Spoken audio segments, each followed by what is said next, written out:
Imagine a world where two superpowers have enough weapons to wipe out humanity multiple times. A world in which a single mistake, a misunderstood radar signal, or a hasty decision could trigger the start of a nuclear war. That was exactly the reality of the Cold War. For decades, the United States and the Soviet Union faced each other, not always directly on the battlefield, but wherever power, influence, ideology, and the future of the world were at stake. The Cold War was no ordinary war. There was no formal declaration of war between the two superpowers, no decisive battle, no clear front line as in previous wars. And yet this conflict determined the lives of millions of people. It divided Europe, divided Germany, brought the world to the brink of nuclear war during the Cuban Missile Crisis, and turned countries like Korea, Vietnam, and Afghanistan into bloody theaters of a global power struggle. Before we dive into this story, feel free to write me in the comments. What do you think was the most dangerous moment of the Cold War? Was it the Cuban Missile Crisis, the construction of the Berlin Wall, the Korean War, or perhaps an event that hardly anyone knows about today? If you are interested in exciting history and want to understand how the decisions made back then shape our world to this day, feel free to leave a like and subscribe to the channel, so you won't miss any more historical stories about power, war, politics, and the people who made history at crucial moments. And with that, we begin with an epoch in which the world officially lived in peace, but could at any time stand on the precipice of a new world war. Chapter 1: The beginning of a new world order. When the guns fell silent in Europe in May 1945, the continent lay in ruins. Cities were destroyed, millions of people were dead, families torn apart, states politically exhausted, and entire societies morally shaken. The Second World War had not only defeated armies and shifted borders, but also shattered an old world order.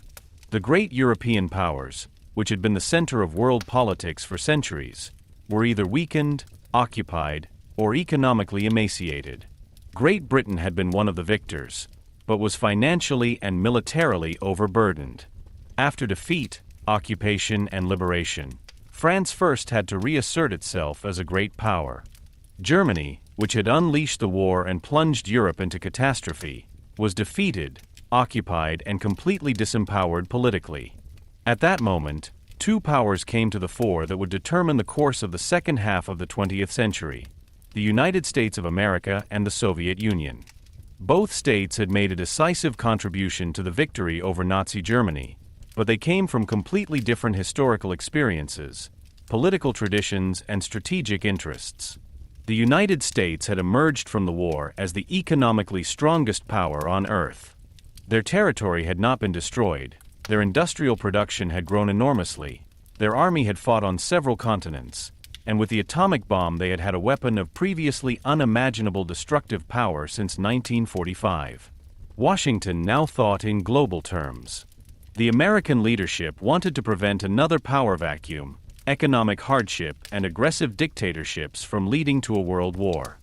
From the American perspective, the post-war world needed open markets, international institutions, political stability, and an order in which the United States played a leading role.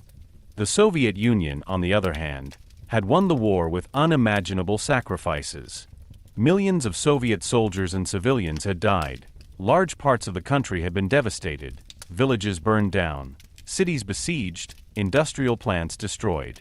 The German attack of 1941 had burned itself deeply into Moscow's political consciousness.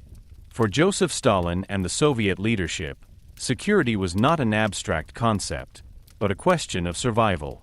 Twice within a few decades, Russia or the Soviet Union had been attacked from the West, first in the First World War, then in the War of Annihilation of National Socialist Germany. That is why Stalin wanted to prevent enemy states from emerging again on the western borders of his empire after 1945. From the Soviet point of view, Eastern Europe was to become a security zone, a political buffer against future attacks. Even in this different perception lay the core of the coming conflict. What the Soviet Union saw as a necessary security appeared to the United States and many Western Europeans as an extension of communist rule.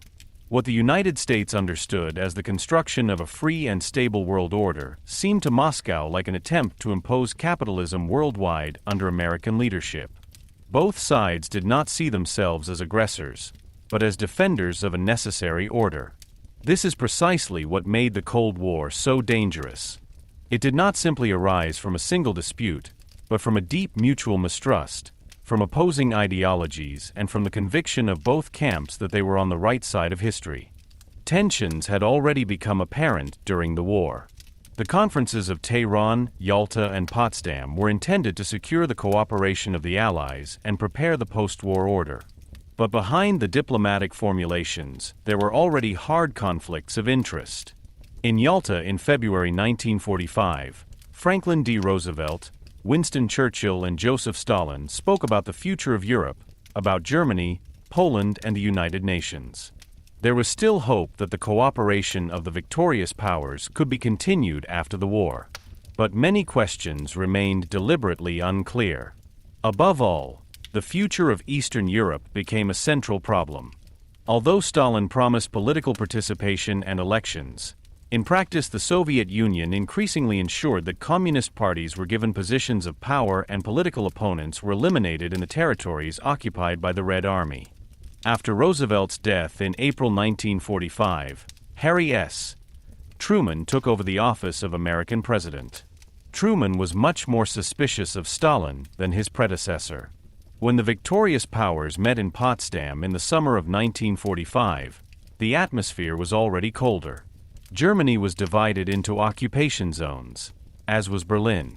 The denazification, demilitarization, and democratization of Germany were formulated as common goals, but each occupying power implemented them according to its own ideas. In the Soviet zone, a political and social restructuring according to the socialist model began. In the Western zones, economic reconstruction, political party diversity, and integration into a Western order came to the fore. Germany thus became a mirror of the new antagonism. At the same time, the use of atomic bombs on Hiroshima and Nagasaki in August 1945 fundamentally changed international politics. The United States had shown the world that a new era of military power had begun. For Washington, the atomic bomb initially meant a strategic advantage. For Stalin, it was a warning signal. The Soviet Union accelerated its own nuclear program because it did not want to be permanently dependent on American superiority. This began an arms race that would later become the central feature of the Cold War. It was no longer just a matter of owning more soldiers, tanks, or planes. It was about weapons that could destroy entire cities in seconds. In Europe, the situation became increasingly tense. In Poland, Romania, Bulgaria, Hungary, and other countries in Eastern Europe, governments that were dependent on Moscow gradually emerged. This process did not proceed in the same way everywhere, but the result was similar. Political diversity was restricted, opposition forces were put under pressure, communist parties took over key positions in the state, police, and administration. From the Soviet point of view, this was the construction of a protective belt. From a Western perspective, it was the beginning of imperial expansion. Winston Churchill expressed this perception in his famous speech in Fulton in 1946, when he spoke of an iron curtain having fallen over Europe. This formulation became a symbol of the division of the continent. The systems also drifted apart economically. The United States recognized that hunger, poverty, and destruction in Europe were not only humanitarian problems, but also political risks. Where there was need, radical movements were able to gain influence. Therefore, the reconstruction of Western Europe became a central element of American strategy. Later, this would lead to the Marshall Plan, a huge aid program that was not only intended to revive factories, infrastructure, and trade, but also to consolidate Western influence. The Soviet Union rejected this program for its sphere of influence because it saw it as a means of American control. Thus, even economic aid became part of the ideological power struggle. So the beginning of the Cold War was not a sudden moment, but a gradual process. Step by step, the alliance against Hitler turned into an antagonism between two world designs. On the one hand, there was the United States, which claimed to promote democracy, a market economy, and international cooperation. On the other hand, the Soviet Union claimed to secure socialism, protect its own sphere of influence, and build a communist alternative to the capitalist world order. Both sides linked their policies to moral concepts such as freedom, peace, security, and justice. But behind these terms were power interests, strategic fears, and the will to shape the future of Europe and the world. For the people of that time, this new world order was difficult to grasp at first. Many had hoped that after the horrors of the Second World War, a lasting peace would finally begin. Instead, a new form of insecurity emerged. There was no open war between the superpowers, but there was no real peace either. There were diplomatic contacts, but deep mistrust. There were peace speeches, but at the same time rearmament. There were international organizations such as the United Nations, but at the same time there was bloc formation, propaganda, and secret operations. The term Cold War describes precisely this contradictory situation, a war without direct battle between the main adversaries, but with worldwide conflicts, threats, and proxy wars. At the beginning of this epoch, there was a bitter realization. The victory over National Socialism had not united the world, but opened up a new question of power. Who was to determine the post-war order? Which political systems would prevail? Would Europe be able to decide freely, or would it remain divided into zones of influence? And could a world survive in which two ideological opponents soon had nuclear weapons? These questions gave rise to a conflict that was to last more than 4 decades. The Cold War began in the ruins of the Second World War, but its consequences reached far beyond Europe. It changed borders, governments, societies, technologies, wars, and the thinking of entire generations. The world was no longer the same after 1945. It was divided, distrustful, and armed, and it entered an age in which peace often only meant that the next war had not yet begun. Chapter 2: Allies become enemies. When World War II ended, the United States, Britain, and the Soviet Union were officially on the same side.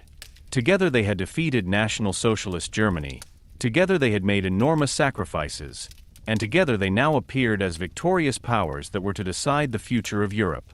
But this unity was more fragile than it seemed to the outside world. The alliance against Hitler had never been born out of trust, but out of necessity. The Western democracies and the Communist Soviet Union had joined forces because they had a common enemy. When this enemy was defeated, it became increasingly clear how deep the antagonisms between them really were. Even during the war, mistrust and suspicion had burdened cooperation. Stalin was convinced that the Western powers had deliberately delayed the opening of a second front in Western Europe in order to let the Soviet Union bleed dry for as long as possible in the fight against Germany. In fact, the Red Army carried most of the fighting against the German Wehrmacht to shore, especially since Germany's attack on the Soviet Union in June 1941. For Stalin, this war was proof that the Soviet Union could never again rely on the promises of other powers. For him, security meant control. Those who controlled Eastern Europe could prevent a new attack from the West from devastating Soviet territory again. The Western Allies, on the other hand, watched with growing concern as the Red Army advanced westwards. Wherever Soviet soldiers stood, political influence arose that could hardly be pushed back. Poland became a particularly sensitive point of contention. Great Britain had entered the war in 1939 after Germany had invaded Poland. Now, however, Poland was in danger of not really becoming independent after the end of the war, but of falling under Soviet influence. Stalin insisted that Poland should have a government loyal to Moscow because he considered the country a security zone. For London and Washington, this was an indication that the Soviet Union was not only seeking security, but was expanding its sphere of influence. At the conferences of the victorious powers, attempts were made to cover up these contradictions by diplomatic formulas. In Yalta in February 1945, Roosevelt, Churchill, and Stalin talked about free elections, national self-determination, and a common peace order. But everyone understood these terms differently. For Western democracies, free elections meant party diversity, freedom of the press and the possibility of voting a government out of office.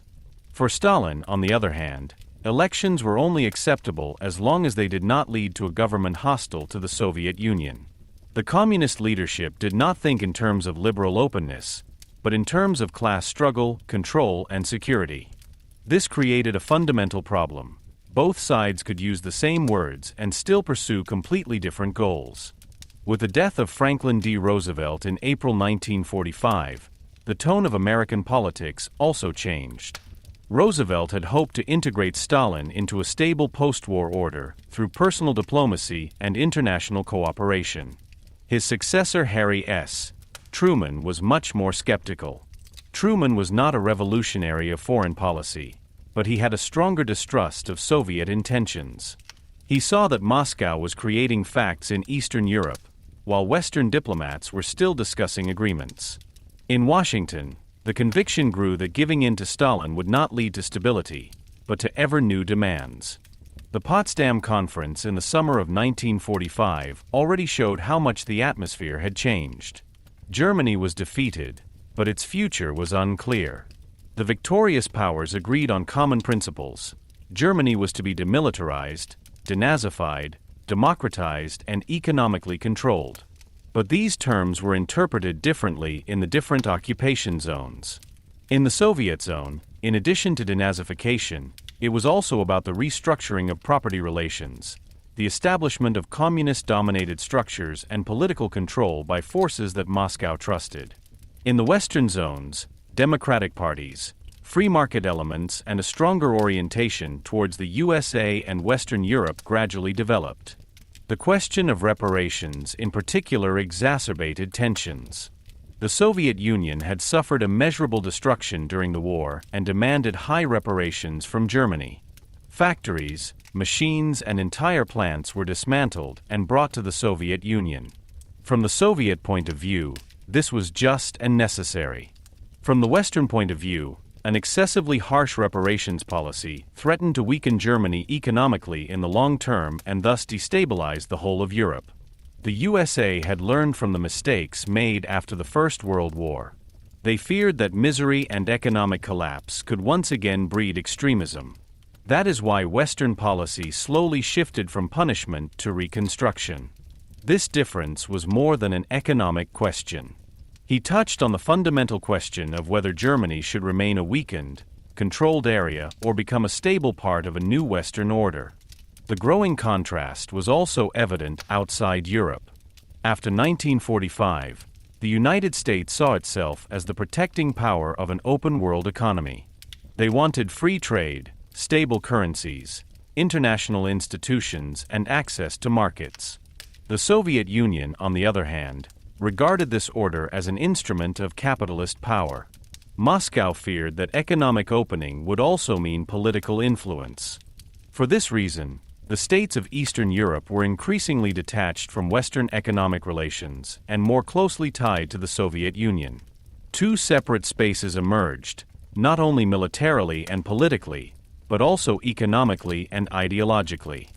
Ideology played a decisive role in this. Communism saw itself as a historical alternative to capitalism. From a Marxist-Leninist point of view, the world was divided into opposing classes and systems.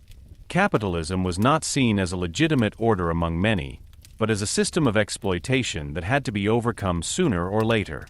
The Western democracies, on the other hand, saw communism not only as a different form of economy, but as a threat to individual freedom, political openness, and national self-determination.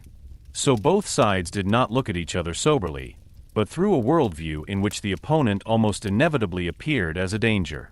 This mutual perception was reinforced by concrete events. In Eastern Europe, non-communist parties were put under pressure, the media were controlled, opponents were eliminated, and state apparatuses were restructured. In Greece, communist partisans fought against the government, which triggered concerns in London and Washington that communism could spread further. In Turkey, the Soviet Union pushed for influence in the straits between the Black Sea and the Mediterranean. For the United States, this gave the impression that Moscow was testing the West's resolve at several points at the same time. It was this concern that eventually led to the Truman Doctrine of 1947. The U.S. said it would help free peoples threatened by armed minorities or external pressure. What was meant above all was the containment of communism. This turned mistrust into a strategy. The American policy of containment, known as containment, was based on the assumption that the Soviet Union would expand its influence as long as it did not meet with determined resistance.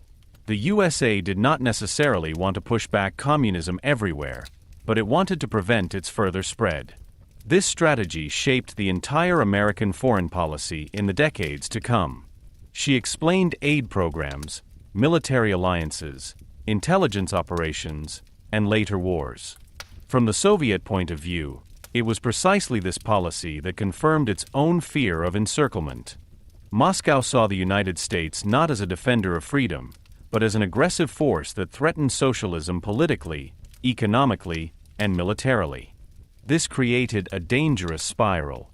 Every measure taken by one side was interpreted by the other as an attack.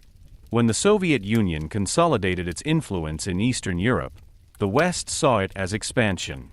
If the U.S. supported Western Europe economically, Moscow saw imperialist influence in it.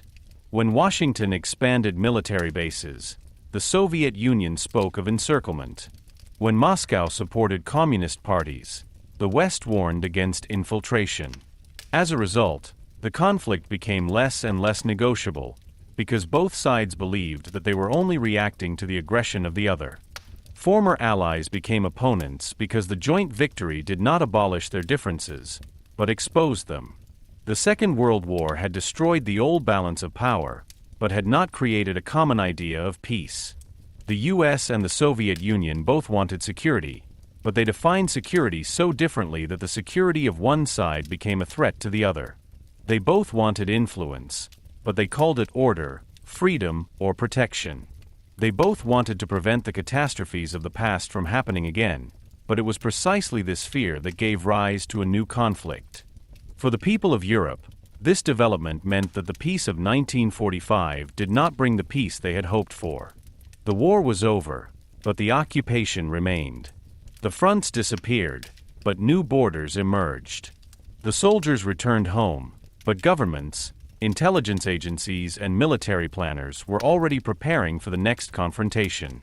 No one knew for sure whether this conflict would one day break out openly. But more and more people felt that the world was falling into two camps. The Cold War did not begin with a single shot, but with broken trust, unfulfilled promises, and the bitter realization that victory over a common enemy did not mean common peace. Chapter 3: The Division of Europe and the Iron Curtain. When the Second World War was over, many people in Europe hoped for a new beginning. After years of occupation, nights of bombing, deportations, hunger, and political violence, peace initially seemed like liberation. But from the beginning, this peace was not a state of calm, but a transition to a new order, the contours of which were only slowly becoming apparent. Europe was not only destroyed, but also open to power politics. The old great powers were weakened, Germany was on the ground, and foreign troops were everywhere. In the West, American, British, and French units were advancing. In the East, the Red Army had occupied large parts of Central and Eastern Europe. Thus, the military situation after 1945 was already a political preliminary decision. Where armies stood, zones of influence emerged. Where zones of influence emerged, states, parties, media, and security apparatuses were shaped according to the ideas of the respective victorious power. The division of Europe was not a single decision taken on a specific day. It developed from many decisions, fears, interests, and mutual mistrust. For the Soviet Union, Eastern Europe was a security zone. Stalin wanted to prevent another attack on his country from there. Poland, Hungary, Romania, Bulgaria, Czechoslovakia, and the Soviet occupation zone of Germany were not to remain neutral and unpredictable, but were to be politically oriented in such a way that they could not become dangerous to Moscow. This logic was understandable from a Soviet point of view, considering the devastation caused by the German attack of 1941. But it led to the fact that real political self-determination in these countries was increasingly restricted. Parties that did not fit into the communist model of power were harassed, split, banned, or forced into meaningless supporting roles. Security services, interior ministries, and police apparatuses increasingly came under communist control. Step by step, the states of Eastern Europe were transformed into satellite states of the Soviet Union. In the West, this development was observed with growing concern. While the United States and Britain had accepted that the Soviet Union had security interests after its victims, they soon saw that Moscow was not only seeking influence, but was shaping political systems according to its own pattern. Poland in particular became a symbol of disappointed hopes. The war had begun in 1939 with a German invasion of Poland, and Britain had entered the war precisely because of Poland. Now, however, Poland did not become free in the Western sense, but a state whose government was heavily dependent on Moscow. For many Western observers, this was a bitter sign. The fight against Hitler had ended National Socialist rule, but had not brought freedom everywhere. The words with which Winston Churchill described the situation in Fulton in March 1946 became world famous. He spoke of the fact that an iron curtain had fallen over the continent from Szczecin on the Baltic Sea to Trieste on the Adriatic. This formulation hit a feeling that was already spreading in Europe. She meant not only a border on the map, but a political, military, and intellectual separation. Behind this curtain lay states in which communist parties expanded power under Soviet protection. Ahead of him were states that were more oriented towards the United States, parliamentary democracy, and the market economy. Europe was not only divided geographically, but also split into two visions of the future. This division was particularly painful because it ran through the middle of regions, families, and memories. Before the war, many European cities had been culturally and economically intertwined. Trade routes, universities, political movements, and family relationships had crossed borders. After 1945, these connections were increasingly replaced by bloc logic. Travel became more difficult, information more controlled, political contacts more suspicious. At first, the Iron Curtain was not a visible wall everywhere, but it was felt in everyday life. It manifested itself in censorship, in party control, in police states, in border installations, in ideological education, and in the growing impossibility of freely choosing between East and West. Germany became the center of this European division. No other country embodied the breach of the post-war order so clearly. The four occupation zones were originally intended to be administered jointly, but the goals of the occupying powers quickly drifted apart. In the Soviet zone, large landowners were expropriated, businesses were nationalized, parties were controlled, and the Social Democratic Party was united with the Communist Party to form the SED under strong pressure. In the Western zones, democratic countries, free parties, and gradual economic structures were created that were geared towards reconstruction and a market economy. Berlin, although located deep in the Soviet zone, was also divided into four sectors and became a particularly explosive focal point. Here, the systems faced each other in a confined space, street by street, authority by authority, newspaper by newspaper. The division of Europe was further deepened by economic decisions. The Marshall Plan, announced by the United States in 1947, was intended to support the reconstruction of Europe. It was an aid program, but at the same time a strategic instrument. The USA wanted to prevent poverty, hunger, and hopelessness from gaining support for communist parties in Western Europe. In France and Italy, communist parties were strong after the war because they had played an important role in the resistance against fascism and occupation. From the American point of view, economic stability was therefore not only humanitarian aid, but political security. The Soviet Union rejected the Marshall Plan for its sphere of influence and also forced Eastern European states to refrain from participating. Moscow feared that American money would bring political influence. Thus, the reconstruction itself became a border between East and West. In the East, the Soviet Union responded with its own structures. The communist parties of Europe were more closely coordinated, economic relations within the Soviet sphere of influence were expanded, and ideological deviations were increasingly fought. This was particularly evident in 1948 in Czechoslovakia, where the Communists finally took power after a political crisis. For the West, this coup was a shock, because Czechoslovakia had been considered a democratic state before the war and seemed to many to be a bridge between East and West. The communist change of power in Prague led to growing fears that other countries could also be drawn into the Soviet sphere of influence through pressure, party apparatuses, and political manipulation. But the division of Europe was not only the result of Soviet policy. The West also created its own bloc structures. The United States tied Western Europe ever closer to itself economically, politically, and later militarily. From the American point of view, this was necessary to ensure stability and protection. From the Soviet point of view, it was the establishment of an enemy camp. This created a reflection of mutual suspicion.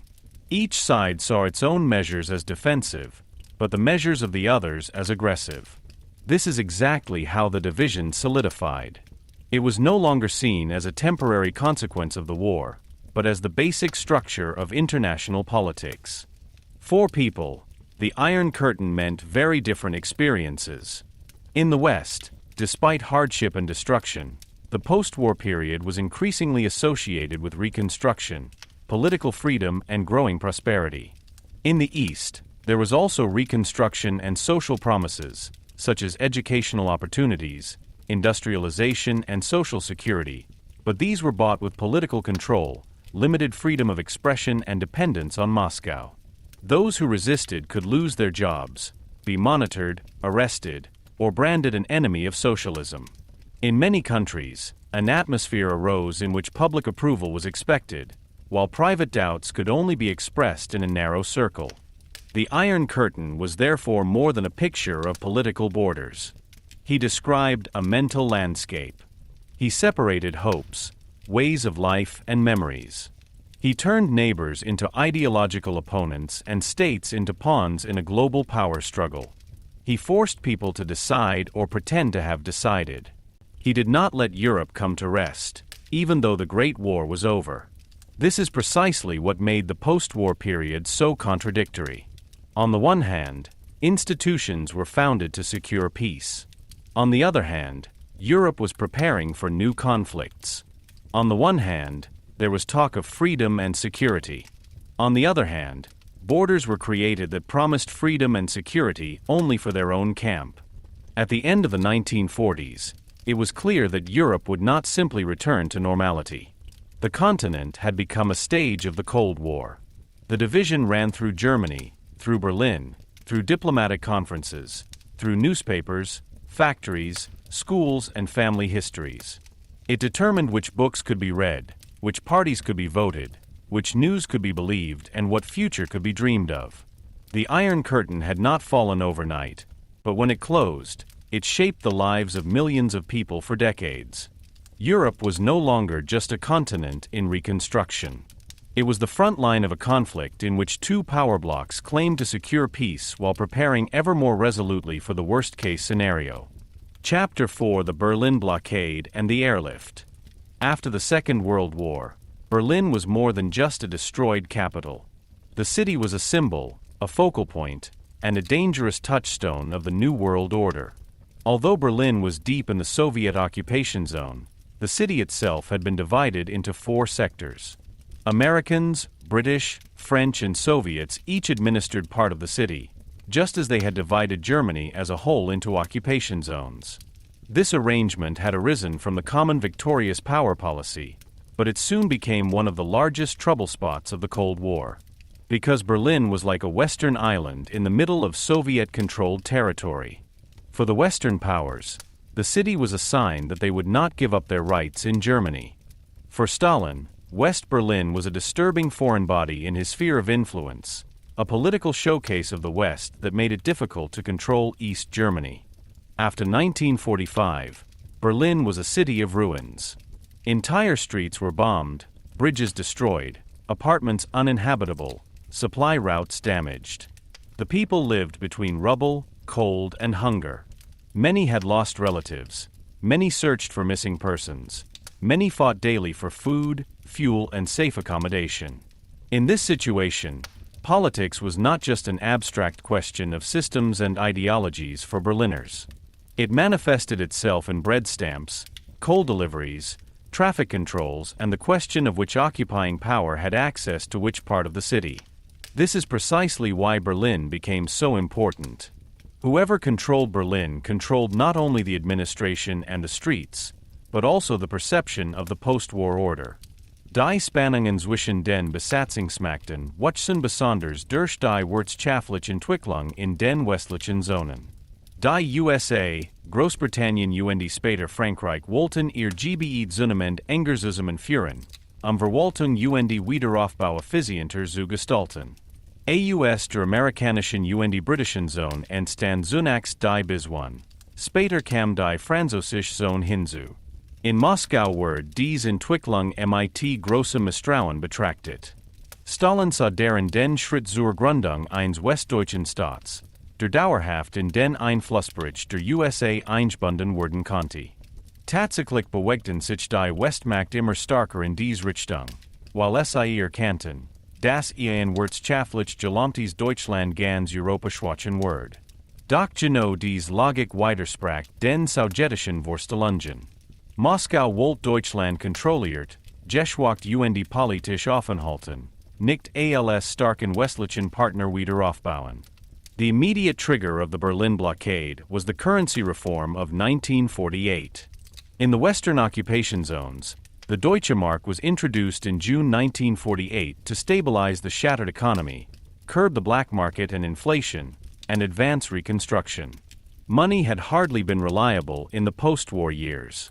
Cigarettes, food, and barter often had more importance than official means of payment. The new currency was intended to create confidence and enable economic life. When the Western powers introduced the new mark in West Berlin as well, the Soviet Union regarded this as a provocation.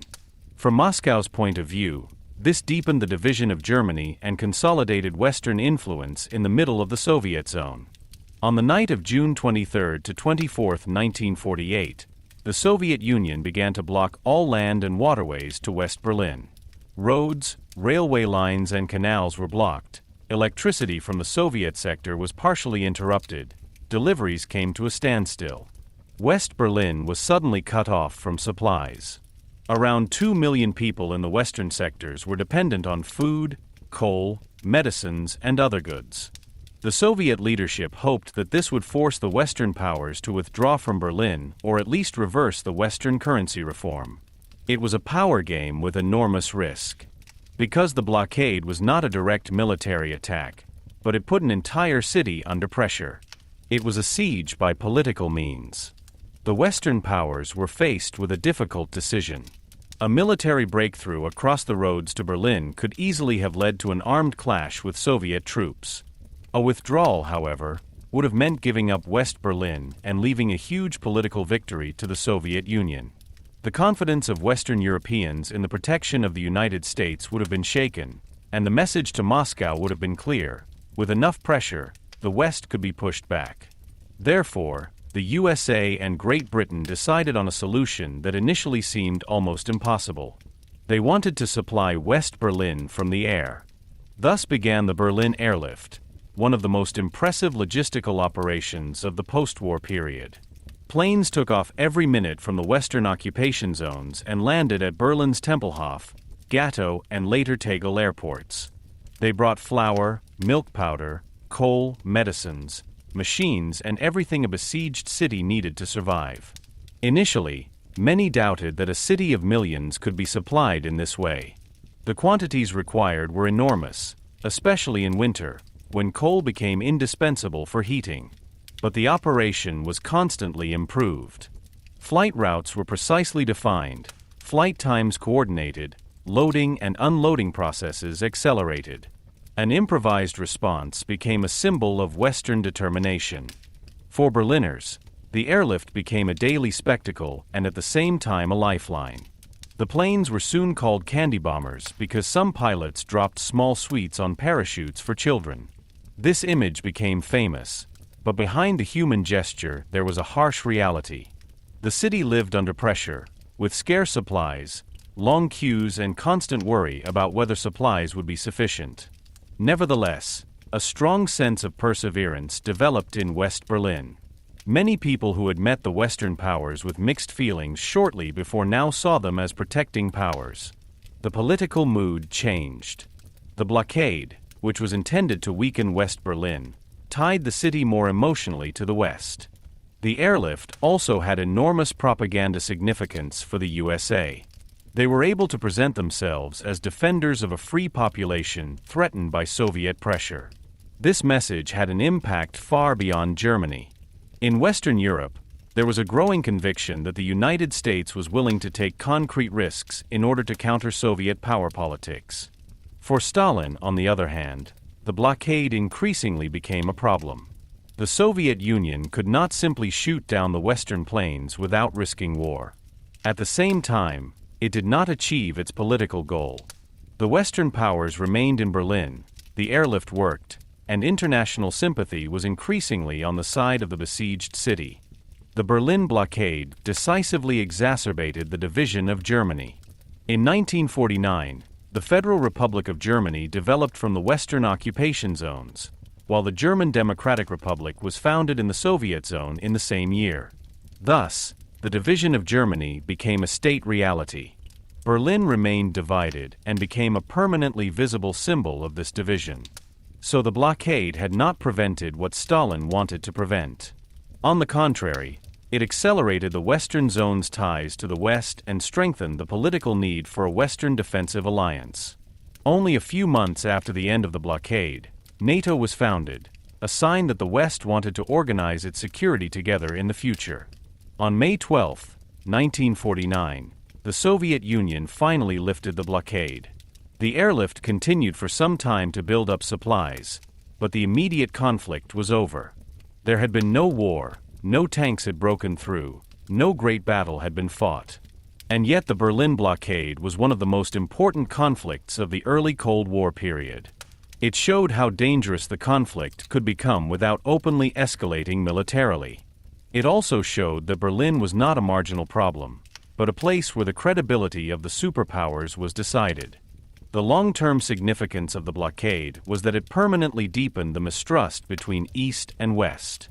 In the West, it was seen as proof that the Soviet Union was willing to use people as leverage. In the East, it was portrayed as a reaction to Western unilateralism, especially to the currency reform and the political unification of the Western zones. Both sides told the story in their own way, but the effect was clear: the fronts hardened. Germany was divided. Berlin became the most dangerous city in world politics, and the Cold War received its first great symbol. The Berlin airlift was remembered because it was more than a supply operation. It was a struggle for steadfastness, for trust, and for the question of whether the West was ready to defend its positions. For many Berliners, it meant survival. For the Western powers, it meant credibility. For the Soviet Union, it meant a political defeat. And for the world, it was a warning. The Cold War would be decided not only in speeches, treaties, and conferences, but also in besieged cities, on blocked roads, and in the decisions of pilots who flew through narrow air corridors day after day to keep a city alive. Chapter 5: NATO, Warsaw Pact, and the Balance of Fear. After the Berlin blockade, it was finally clear that the conflict between East and West no longer consisted only of mistrust, speeches, and diplomatic tensions. The world entered a phase in which security was increasingly thought of in military terms. Europe was still in the shadow of the Second World War, but while destroyed cities were rebuilt and millions of people tried to return to normal life, governments were already planning for the next possible war. This idea was frightening and at the same time formative for the entire era of the Cold War. Peace should not be secured by trust, but by strength. Not through proximity, but through deterrence. Not by overcoming fear, but by using it in a controlled manner. After 1945, the United States had initially hoped to be able to gradually reduce its military presence in Europe. After the war, the American public wanted to bring the soldiers home and concentrate on their own country again. But developments in Europe made this hope increasingly unrealistic. Soviet control of Eastern Europe, The communist coup in Czechoslovakia in 1948 and the Berlin blockade raised concerns in Western Europe that Moscow could further expand its influence. Smaller and weakened states in particular wondered whether they could be safe at all without a firm American guarantee of protection. Great Britain and France were victorious powers, but economically exhausted. Germany was divided and occupied. No Western European state alone could oppose the Soviet Union militarily. This situation gave rise to NATO, the North Atlantic Treaty Organization, in 1949. Its core was a promise of security, the importance of which can hardly be overestimated. An attack on one member should be considered an attack on all. This turned national defense into a common alliance principle. For Western Europe, this meant protection by the United States, whose military, economic, and soon nuclear power was decisive. For Washington, however, NATO also meant a permanent commitment. The US did not return to the traditional distance from European power politics, but made Europe a central space of its global strategy. The Cold War had thus become institutional. It no longer consisted only of opposing intentions, but of firm alliances, headquarters, troop planning, and military deployment concepts. The founding of NATO was presented in the West as a defensive measure. The aim was to prevent a Soviet attack and protect the freedom of Western Europe. But in Moscow, the view was completely different. The Soviet leadership saw the alliance as proof that the capitalist states were uniting militarily against the Soviet Union. From the Soviet point of view, NATO was not a shield, but an instrument of encirclement. This perception was not only propaganda, but also corresponded to a deep-rooted sense of security. The Soviet Union had repeatedly experienced hostile powers coming from the West. Now American troops, planes, and later nuclear weapons were permanently in Europe. For Stalin and his successors, this seemed like a direct threat. The situation worsened further when the Federal Republic of Germany was integrated into the Western Bloc. The question of German rearmament was extremely sensitive. Only a few years after the end of the Second World War, many people in Europe could hardly imagine that German soldiers would once again be part of a military alliance. France feared a renewed strengthening of Germany.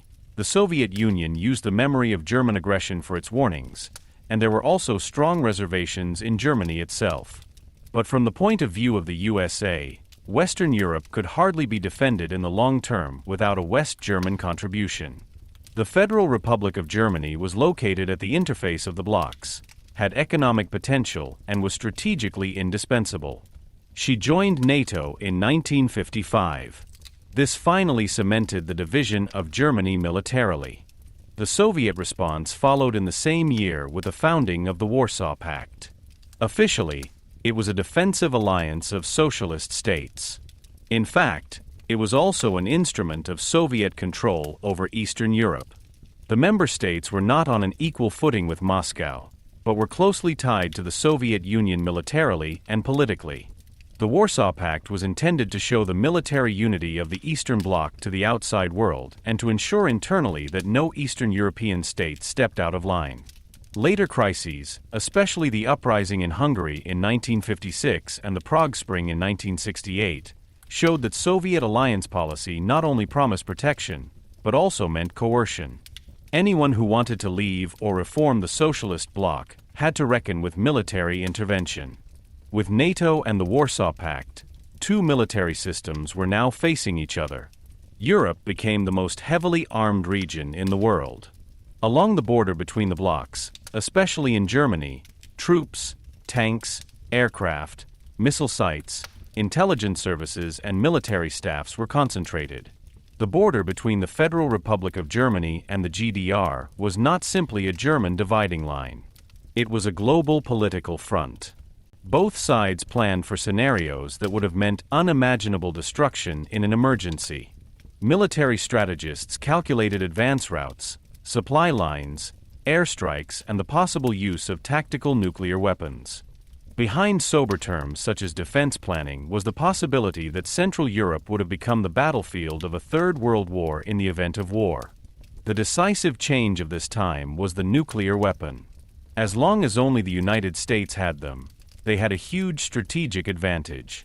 But in 1949, the Soviet Union also tested its first atomic bomb. This ended the American monopoly. In the years that followed, both sides developed increasingly powerful weapons, including hydrogen bombs, whose destructive power far exceeded that of the Hiroshima and Nagasaki bombs. Later, long-range bombers, intercontinental ballistic missiles, and submarines with nuclear missiles were added. This made the war not only more dangerous, but also more abstract. An attack could take place within minutes. Entire cities could be destroyed before governments had even fully understood what was happening. This situation gave rise to the so-called balance of terror. It was based on a terrible logic. Neither side should start a nuclear war because it had to be sure of being destroyed itself. Deterrence meant making the enemy believe that any attack would trigger a catastrophic response. Peace, then, did not come from reconciliation, but from the fear of mutual annihilation. This logic was cold, brutal, and in some ways effective. It probably prevented a direct war between the superpowers. But it made all of humanity hostage to military calculations. Security became dependent on no one making a mistake, no one interpreting the wrong signals, no one acting out of panic, and no technical malfunction getting out of control. For the people in everyday life, this new reality was difficult to bear. Emergency drills were held in schools, nuclear war was talked about in films and news, governments built shelters, and families wondered whether they could survive such a war at all. Especially in Germany, the fear was immediate. Both German states were at the center of military planning. In the West, NATO promised protection, but in the event of war, this protection could mean that German territory became the main theater of destruction. In the East, propaganda spoke of socialism's struggle for peace, while Soviet troops and weapons were present at the same time. Both sides claimed that they only wanted to secure peace, but both were preparing intensively for war. The alliances also shaped the political language. In the West, NATO was portrayed as a community of free states that defended itself against dictatorship and expansion. In the East, it was described as an aggressive imperialist alliance that threatened socialism. The Warsaw Pact, on the other hand, presented itself as a protective community against Western warmongers, while the West saw it as a tool of Soviet domination. This propaganda was not just a decorative accessory. It influenced how people understood the world. It declared enemy images, justified rearmament, and made compromises more difficult. Those who regarded the opponent as fundamentally aggressive and dangerous could always present their own strength as necessary. At the same time, the alliances should not be seen only as rigid power blocks. There were tensions within NATO, for example over Germany's role, the cost of defense or control over nuclear weapons. In the Eastern Bloc, too, there were national interests, mistrust and resistance, even if they were often suppressed. The world of the Cold War was not completely black and white, but the logic of the alliance forced many states to take sides. Neutrality became more difficult, deviation more risky, independence more limited. Smaller states had to defend their interests within a system dominated by the superpowers.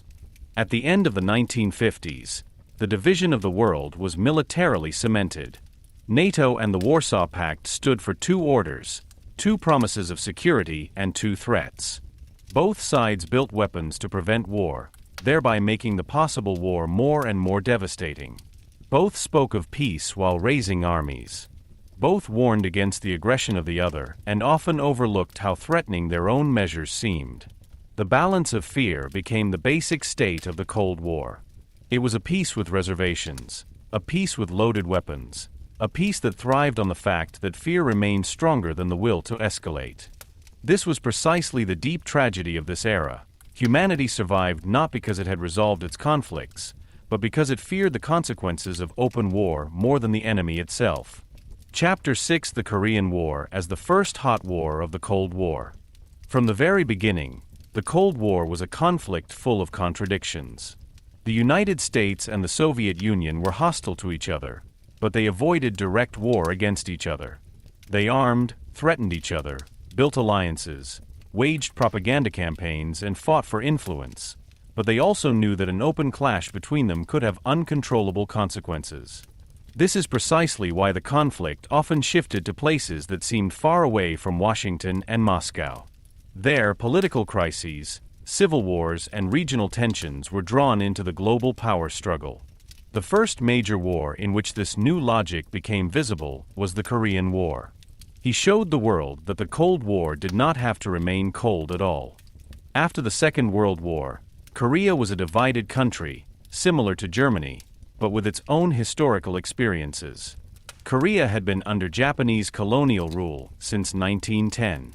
This rule was brutal, repressive, and deeply penetrated society. When Japan capitulated in 1945, many Koreans hoped for national independence.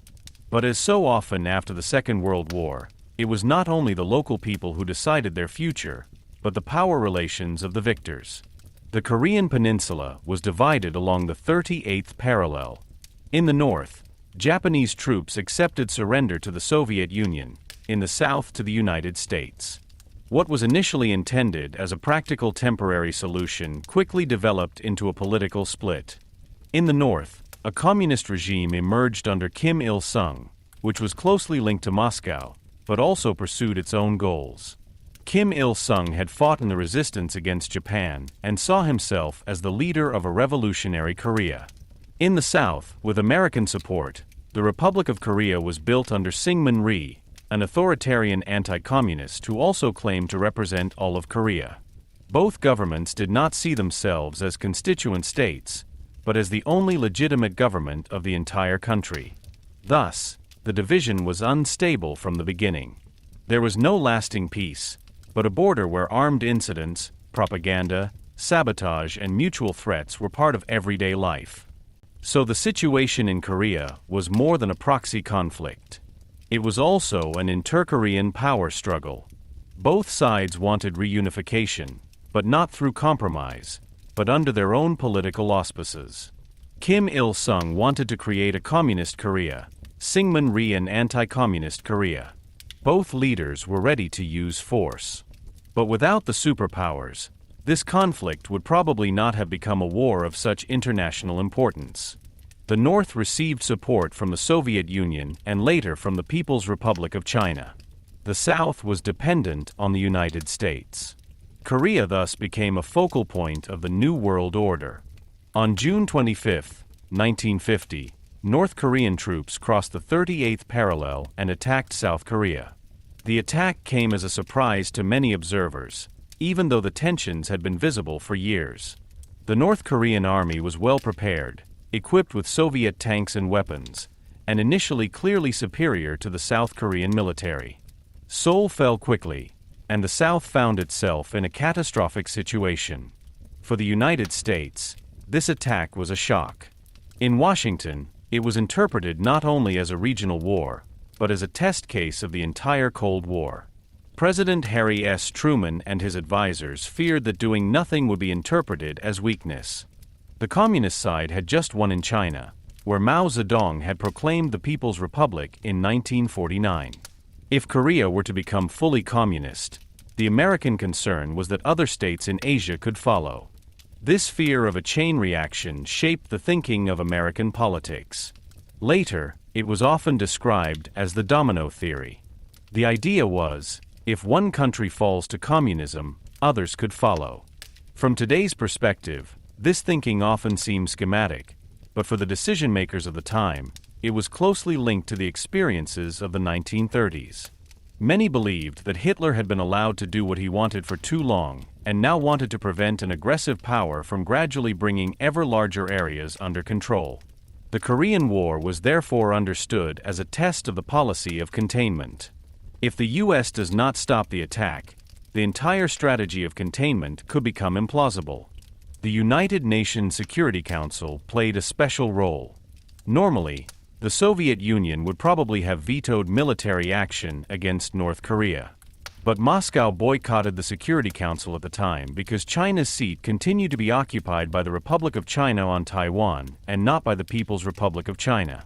This allowed the Security Council to condemn the North Korean attack and recommend military aid to South Korea. Under the banner of the United Nations, an international force emerged, led primarily by the United States. General Douglas MacArthur took command. The war thus officially became not only an American war, but a UN operation, even if the USA bore the decisive burden. At first, South Korea seemed almost lost. The North Korean troops pushed the defenders back to the southeast of the peninsula, into the so-called Busan perimeter. There, South Korean and American units withstood under the most difficult conditions. The situation changed dramatically in September 1950, when MacArthur made a risky landing near Incheon. This operation surprised the North Koreans, cut their supply lines, and led to the recapture of Seoul. Suddenly the war turned. The UN troops advanced north, crossed the 38th parallel, and approached the Chinese border on the Yalu River. A defense of South Korea has now turned into an attempt to defeat North Korea and unite the peninsula under South Korean leadership. This advance changed the character of the war again. For China, which had only recently emerged from a long civil war, the appearance of American-led troops on its own border seemed like a direct threat. Mao Zedong could hardly accept politically and strategically that an allied communist regime collapsed and American troops were on the verge of Manchuria. In the fall of 1950, Chinese troops intervened in the war.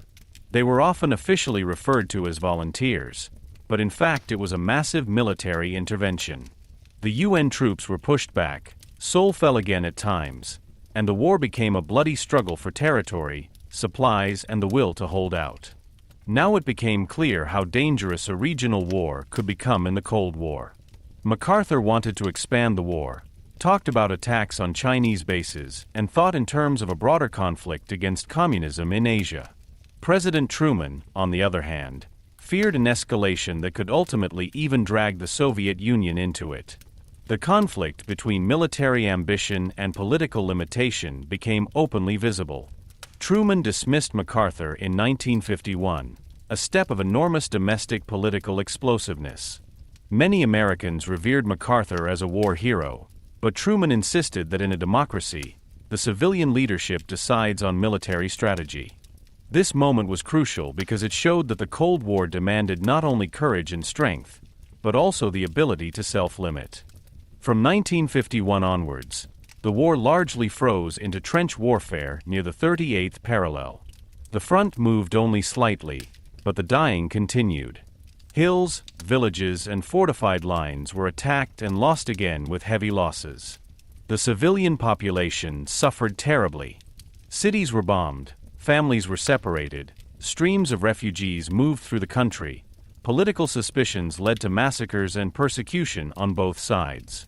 The Korean War was not just a military conflict between armies, but a human catastrophe. Millions of Koreans were killed, wounded, or displaced. For many families, the division of the peninsula became a personal wound that has not healed to this day. In 1953, an armistice was finally concluded, but no peace treaty. The border ran again roughly where the war had begun. A demilitarized zone separated north and south, heavily guarded and full of symbolism. Militarily, the war had not brought a clear solution. North Korea remained communist, South Korea remained anti-communist, and the division was permanently cemented. But politically, the war had enormous consequences. The United States strengthened its military presence in Asia, expanded alliances, and saw itself confirmed in its containment policy. NATO gained in importance because the war in Korea also increased the fear of a Soviet attack in Europe. In the long term, the Federal Republic of Germany was more closely involved in Western defense planning.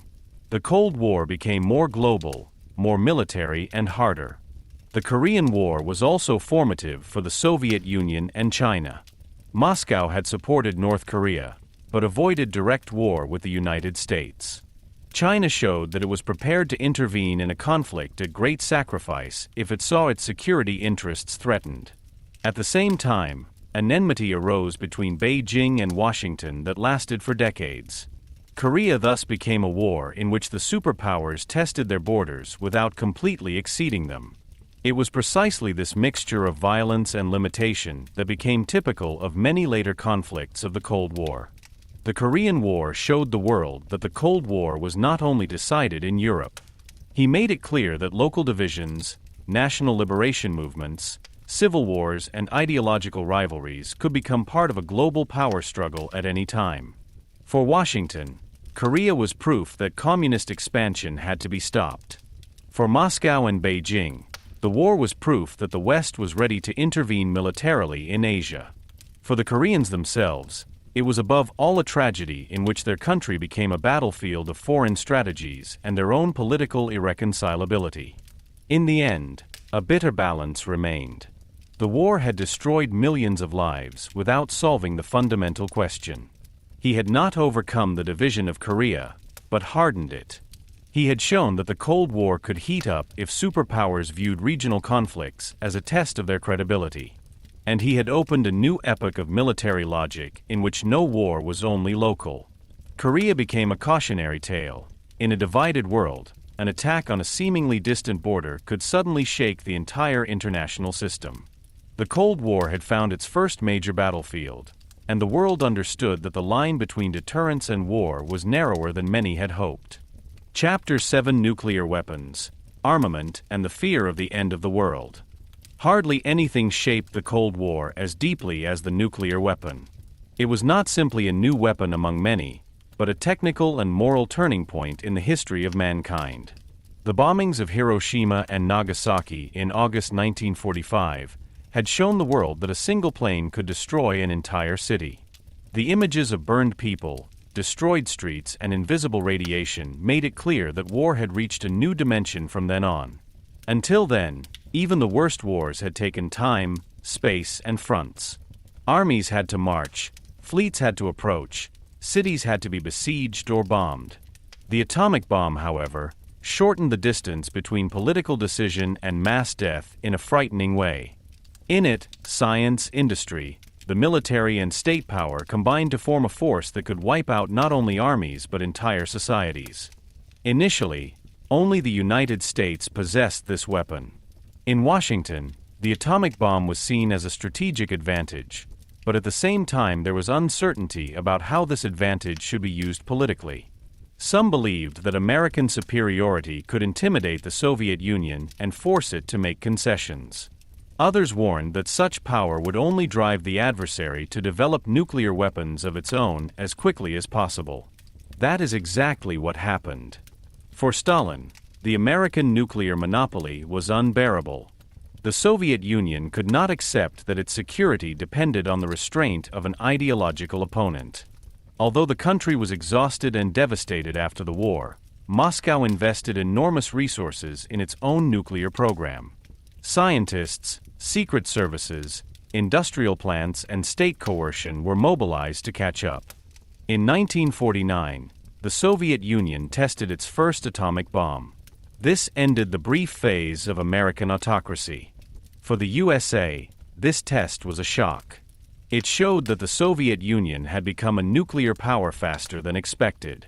There was a growing fear among the American public that their own country was no longer unassailable. At the same time, the political climate intensified. Who had helped the Soviets? Had spies passed on secret information? Were communist networks active in the USA? Fears of Soviet espionage combined with domestic political hysteria and contributed to the anti-communist sentiment of the early 1950s. The nuclear issue was therefore not only militarily, but also socially explosive. The loss of the American nuclear monopoly did not lead to restraint, but to a new escalation. Both sides began to develop stronger weapons. The hydrogen bomb, which was tested in the early 1950s, far exceeded the destructive power of the first atomic bombs. Now it was no longer just a matter of destroying individual cities, but of explosive forces that could devastate entire regions. The logic of the arms race was merciless. If one side developed a more powerful bomb, the other had to follow suit. If one side built more bombers, the other had to deploy defense systems and its own bombers. If missiles flew faster and further, countersystems and even more powerful missiles would have to be developed. Security has always been created by new uncertainty. What was particularly dangerous was that nuclear weapons were effective not only by their existence, but by their ability to reliably bring them to their target. Initially, the superpowers relied on long-range bombers. These aircraft could carry nuclear weapons over long distances, but they were vulnerable and took time. Later, ballistic missiles were added, which could cross continents within a few minutes.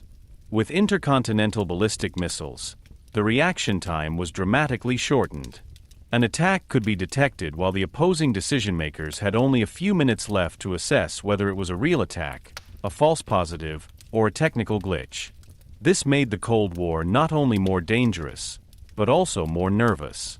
The machines of deterrence had to be constantly ready, and it was precisely this readiness that increased the risk of failure. A further level of deterrence was created by nuclear submarines. They could operate hidden in the world's oceans and carry missiles that could still be fired even after a devastating first strike. This ability was strategically important because it strengthened the so-called second strike ability. Neither side should be able to believe that it can completely eliminate the opponent with a surprise attack. Even if cities, airfields, and missile sites were destroyed, submarines could survive and fight back. In the cruel logic of the Cold War, this was precisely what was considered stabilizing. The prospect of certain retaliation was to prevent the first attack. But morally, this meant that the security of the world was based on the guaranteed possibility of mutual annihilation.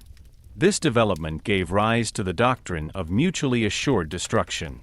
Her thought was simple and shocking at the same time. If both sides were strong enough to destroy each other even after an attack, neither side would start the war. Peace, then, did not depend on the goodwill of the governments, but on the fear of their own demise. This logic had a certain cold rationality, but it was deeply inhuman. Millions of people who had no influence whatsoever on political decisions became possible victims of a strategy devised in simulation games, command rooms, and secret documents. Cities became targets, populations became numbers, chances of survival became statistical models. The fear of the end of the world penetrated deep into everyday life. In the United States, protective drills were held, children learned to duck under school desks, families built private shelters or stockpiled. In the Soviet Union and in the states of the Eastern Bloc, the population was also prepared for an emergency, often combined with propaganda about the alleged aggressiveness of the West. In Western Europe, too, people lived with the awareness that they were at the center of a possible nuclear war. Germany, in particular, was in a tragic situation. Both German states were located at the interface of the Blocs. If it came to war, German territory would probably have been one of the first battlefields. Tactical nuclear weapons, which were supposedly intended to be used only in limited quantities, would have destroyed cities, transport routes, military positions, and landscapes. For many people, the idea of a limited nuclear war in Europe was hardly less frightening than that of a global exchange of blows. The arms spiral also had political consequences. It devoured huge sums of money, tied up scientific capacities, and created powerful military and industrial interests. In the United States, President Eisenhower later spoke of the military-industrial complex and warned of the influence that the arms industry, military planning, and politics could develop together. In the Soviet Union, too, rearmament devoured enormous resources. While the Soviet leadership tried to keep pace with the US, the civilian economy suffered from structural weaknesses, lack of innovation.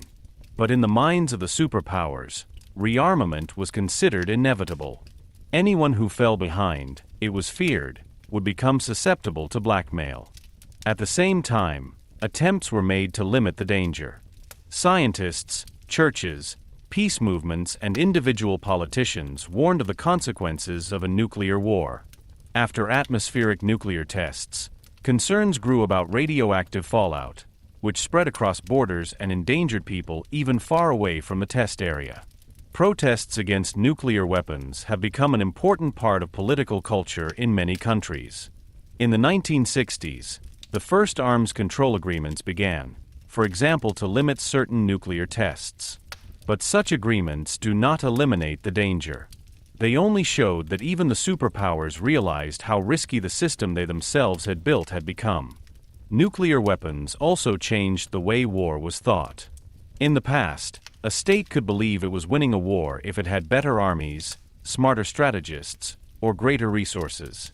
In the nuclear age, the term victory became questionable.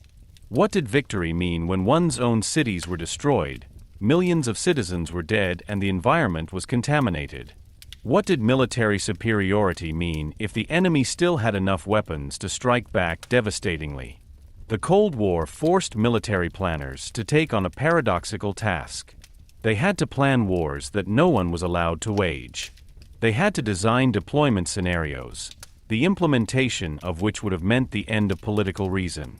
They had to make credible threats without ever wanting to make the threat come true. It was precisely in this that the deep moral tension of this epoch lay.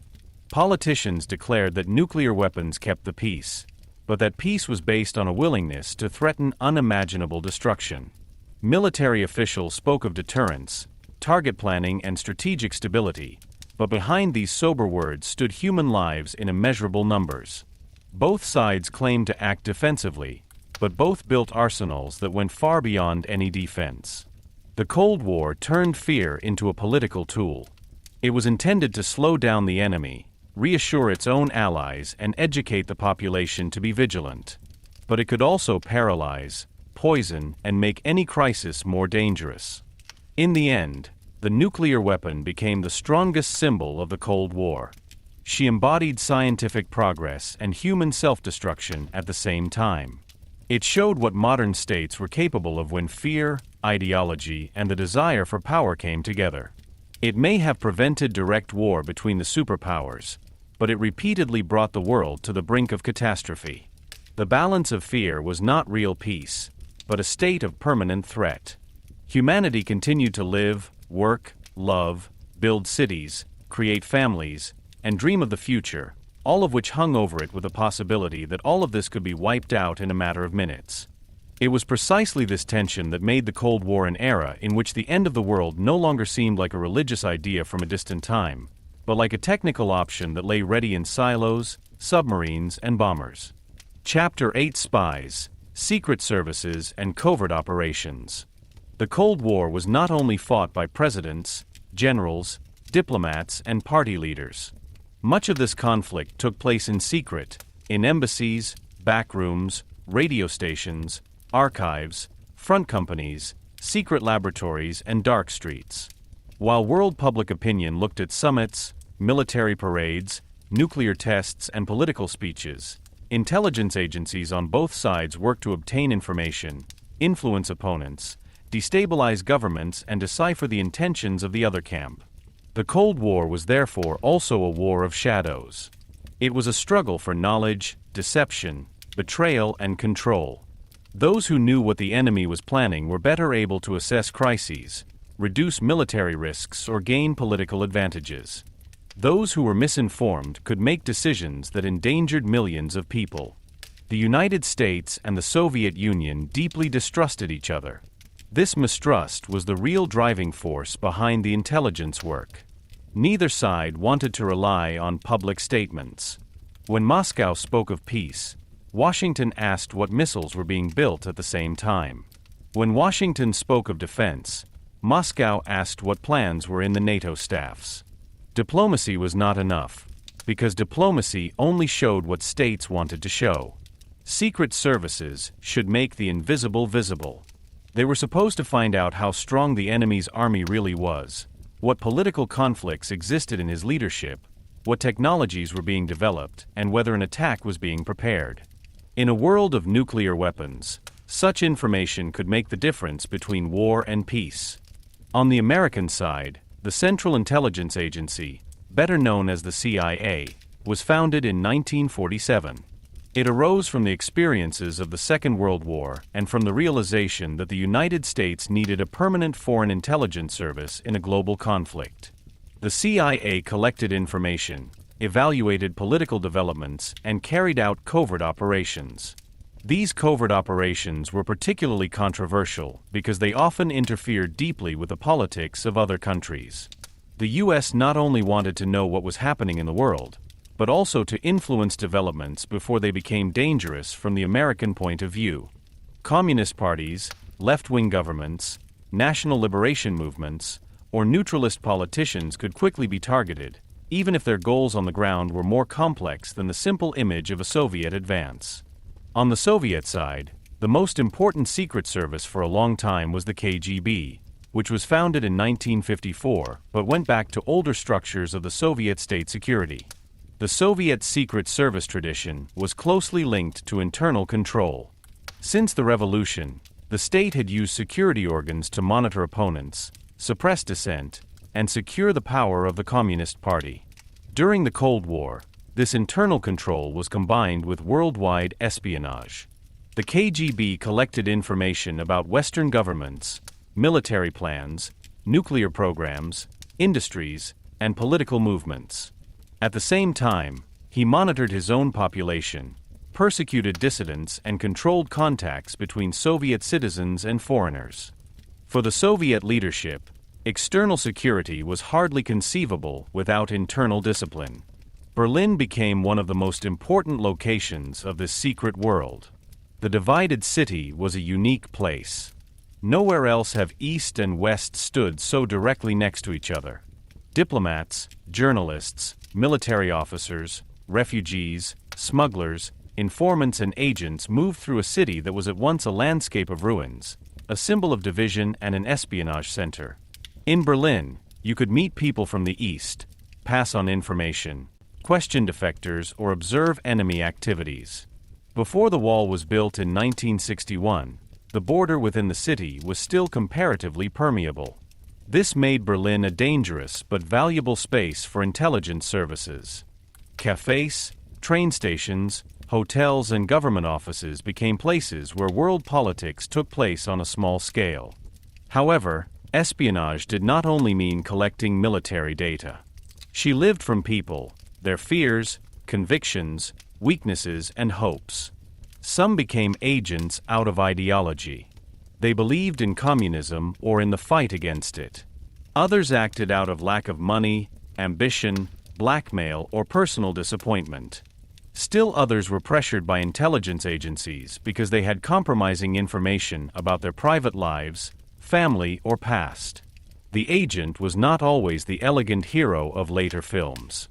Often he was a civil servant, scientist, soldier, translator, or party functionary who had access to information and at some point took the step into betrayal.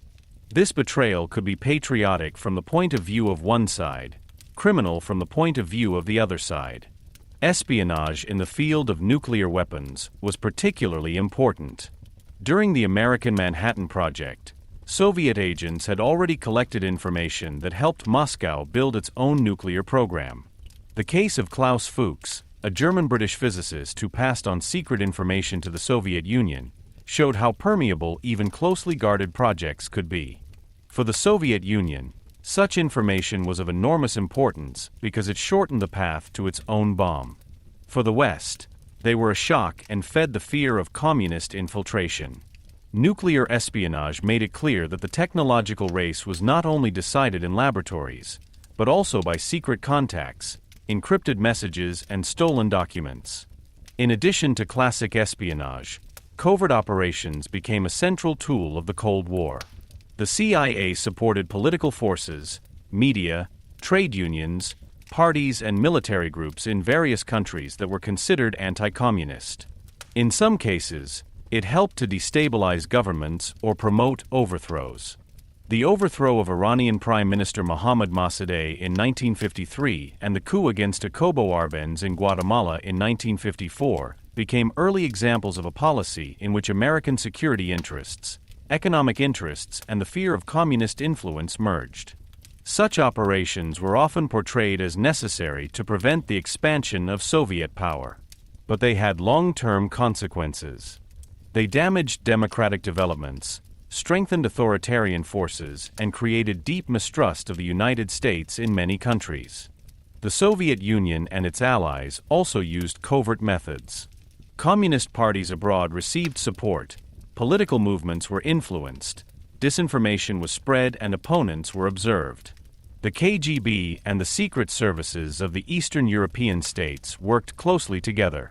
The East German state security, the Stasi, became particularly notorious. It developed a dense network of full-time employees and informal informers that reached deep into society. The Stasi monitored not only Western activities, but above all its own population. Friends, colleagues, neighbors, and sometimes even family members could provide reports. This created a climate of uncertainty in which trust was destroyed and adaptation was forced. The Cold War was not only an international conflict here, but also penetrated private life. Intelligence services also work with disinformation. It was not only about finding truth, but also about generating false truths. Forged documents, controlled press reports, rumors and propaganda campaigns were intended to influence public opinion and weaken the opponent. The Soviet Union tried to portray Western societies as racist, imperialist, and morally depraved. The USA, on the other hand, emphasized oppression, scarcity economy, and political lack of freedom in the Eastern Bloc. Both sides took up real weaknesses of the opponent and exaggerated them for propaganda purposes. This is precisely why disinformation has been so effective. She did not always invent everything, but mixed truth, half-truth, and lies in such a way that mistrust could grow. A particularly dangerous area was military reconnaissance. Aircraft, satellites, radio interception, and espionage posts were to clarify which weapons the enemy possessed and where they were stationed. Among other things, the USA used U-2 reconnaissance aircraft, which flew at high altitude over Soviet territory. In 1960, such an aircraft was shot down, and the pilot Francis Gary Powers was captured. The American government initially tried to portray the flight differently, but Moscow presented the pilot and wreckage. The incident destroyed a planned summit and showed how quickly secret operations could trigger diplomatic crises. Reconnaissance was supposed to create security, but could itself become a danger. Over time, satellites became increasingly important. They made it possible to observe missile sites, military bases, and armaments installations from space. Paradoxically, such technical means contributed to some of the stability. If both sides knew more precisely what the opponent had, they would have to react less to the worst assumptions. Many of the fears of the Cold War arose from uncertainty. How many bombers did the Soviet Union really have? How many rockets were ready for use?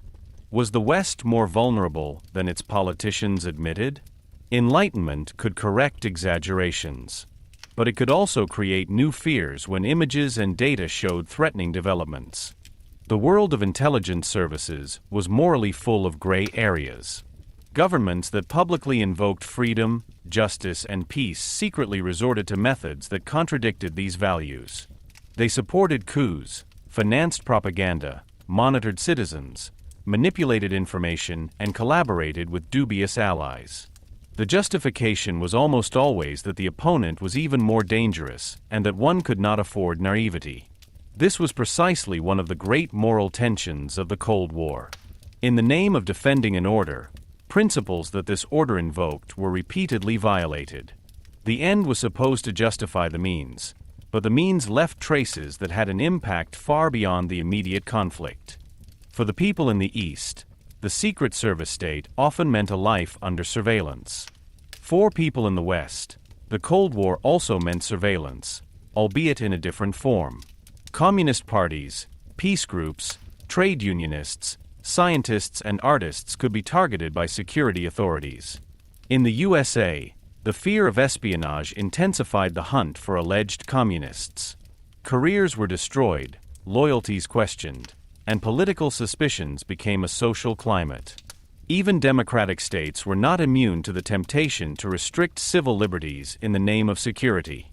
In the end, the history of espionage during the Cold War shows how deep the mistrust between the systems was. Intelligence services were not only tools of this mistrust, they also reinforced it.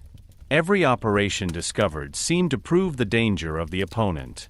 Every defection, every espionage case, every covert campaign made reconciliation more difficult. And yet information sometimes also prevented catastrophes because it helped to assess the intentions of the opponent more realistically.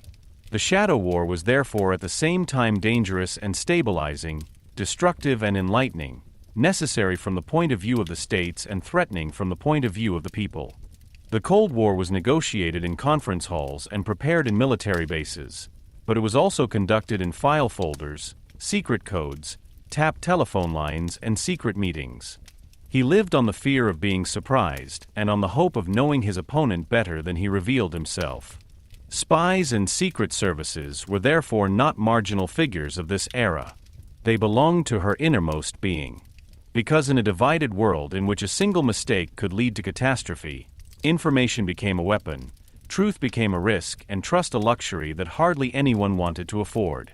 Chapter 9: The Cuban Missile Crisis and the Most Dangerous Moment of Humanity.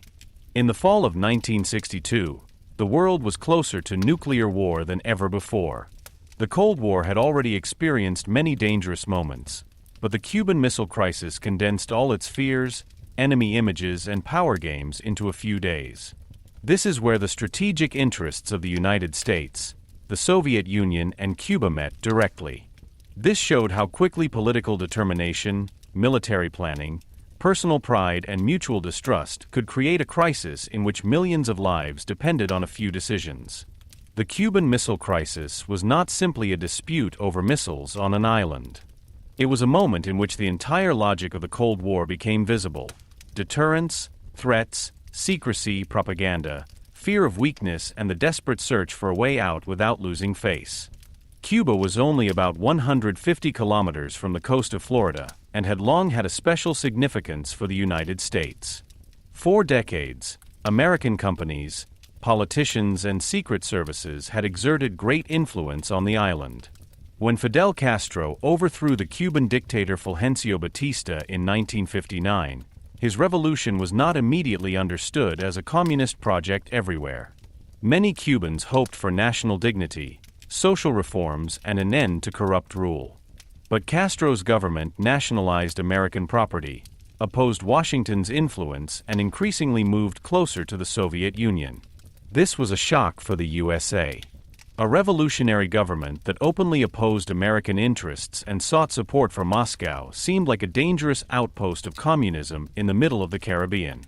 The American government did not want to accept Castro's rule.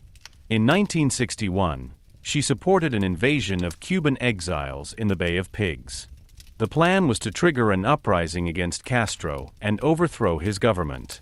But the operation failed catastrophically. The invaders were quickly defeated, and Castro emerged politically stronger from the crisis. For him, the attack was proof that the United States wanted to destroy his revolution. This opened up a strategic opportunity for the Soviet Union. Nikita Khrushchev, who had become the leading figure in Soviet politics after Stalin's death, saw in Cuba not only an ideological ally, but also a possible compensation for American superiority. From the Soviet point of view, the situation was by no means as clear as it was often portrayed in Washington. The United States had stationed nuclear weapons and military bases around the Soviet sphere of influence. American missiles in Turkey and Italy, which were able to reach Soviet territory, were particularly important. Moscow felt encircled. Khrushchev wanted to achieve several goals at the same time by stationing Soviet medium-range missiles in Cuba. He wanted to protect Cuba from another American invasion. He wanted to improve the strategic balance. And he wanted to show the United States what it felt like to have enemy nuclear weapons in close proximity. This decision was risky, but it did not just arise from a thirst for adventure. It was part of a dangerous power calculation. In the summer of 1962, the Soviet Union began secretly bringing missiles, soldiers, and equipment to Cuba. The operation was carried out in the utmost secrecy, but the United States monitored the island with reconnaissance aircraft. On October 14, 1962, an American U-2 aircraft photographed installations that clearly indicated the construction of Soviet missile positions. When President John F. Kennedy saw the pictures, he was faced with a decision of historic significance. The missiles were not yet fully operational, But once they were, they could have threatened large parts of the United States. Kennedy could not simply ignore them. But any military move could trigger a Soviet reaction and get the crisis out of control. In Washington, Kennedy formed a close circle of advisors, the so-called ExComm. Various options were discussed there. Some military officials pushed for airstrikes against the missile sites, possibly followed by an invasion of Cuba. Others warned that such attacks could kill Soviet soldiers and force Moscow to take countermeasures. No one knew exactly how many Soviet troops were in Cuba and whether tactical nuclear weapons were already ready for use. It is now known that the situation was even more dangerous than many American decision-makers suspected at the time. Had there been an invasion, Soviet commanders on the ground might have been able to use nuclear weapons against the attackers. A local step could then have triggered a global escalation. Kennedy finally decided against an immediate airstrike and in favor of a naval blockade, which was officially called a quarantine. This choice of words was important, because a blockade could be considered an act of war under international law. The U.S. wanted to prevent Soviet ships from bringing more military material to Cuba without firing the first shot immediately. On October 22, 1962, Kennedy addressed the American public and the world in a televised address. He declared that Soviet missiles had been discovered in Cuba and demanded their withdrawal. This made the secret crisis public. Millions of people suddenly learned that the world was on the brink of a nuclear confrontation. The following days were among the most tense in modern history. Soviet ships were approaching the American barrier line. American forces were put on heightened alert. Bombers were ready, missile crews waited for orders, fleet units watched every movement. Fear grew in cities and families. Many people wondered if they would live to see the next morning.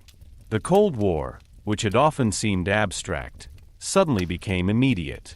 The possibility of nuclear war was no longer just the subject of strategic simulations, but a real threat in the living room, at school, at work, and in every news broadcast. Khrushchev and Kennedy were both under enormous pressure. Kennedy was not allowed to appear weak, especially after the failure in the Bay of Pigs and in the face of domestic political opponents who accused him of a lack of toughness. Khrushchev was also not allowed to give in without damaging the credibility of the Soviet Union and his own claim to leadership. Both sides were prisoners of their own rhetoric. For years, they had emphasized determination, strength, and deterrence. Now they had to find a way to show exactly this strength and at the same time avoid war. The crisis was further exacerbated by misunderstandings and uncontrollable events. On October 27th, later often referred to as Black Saturday, an American U-2 plane was shot down over Cuba. The pilot Rudolph Anderson was killed.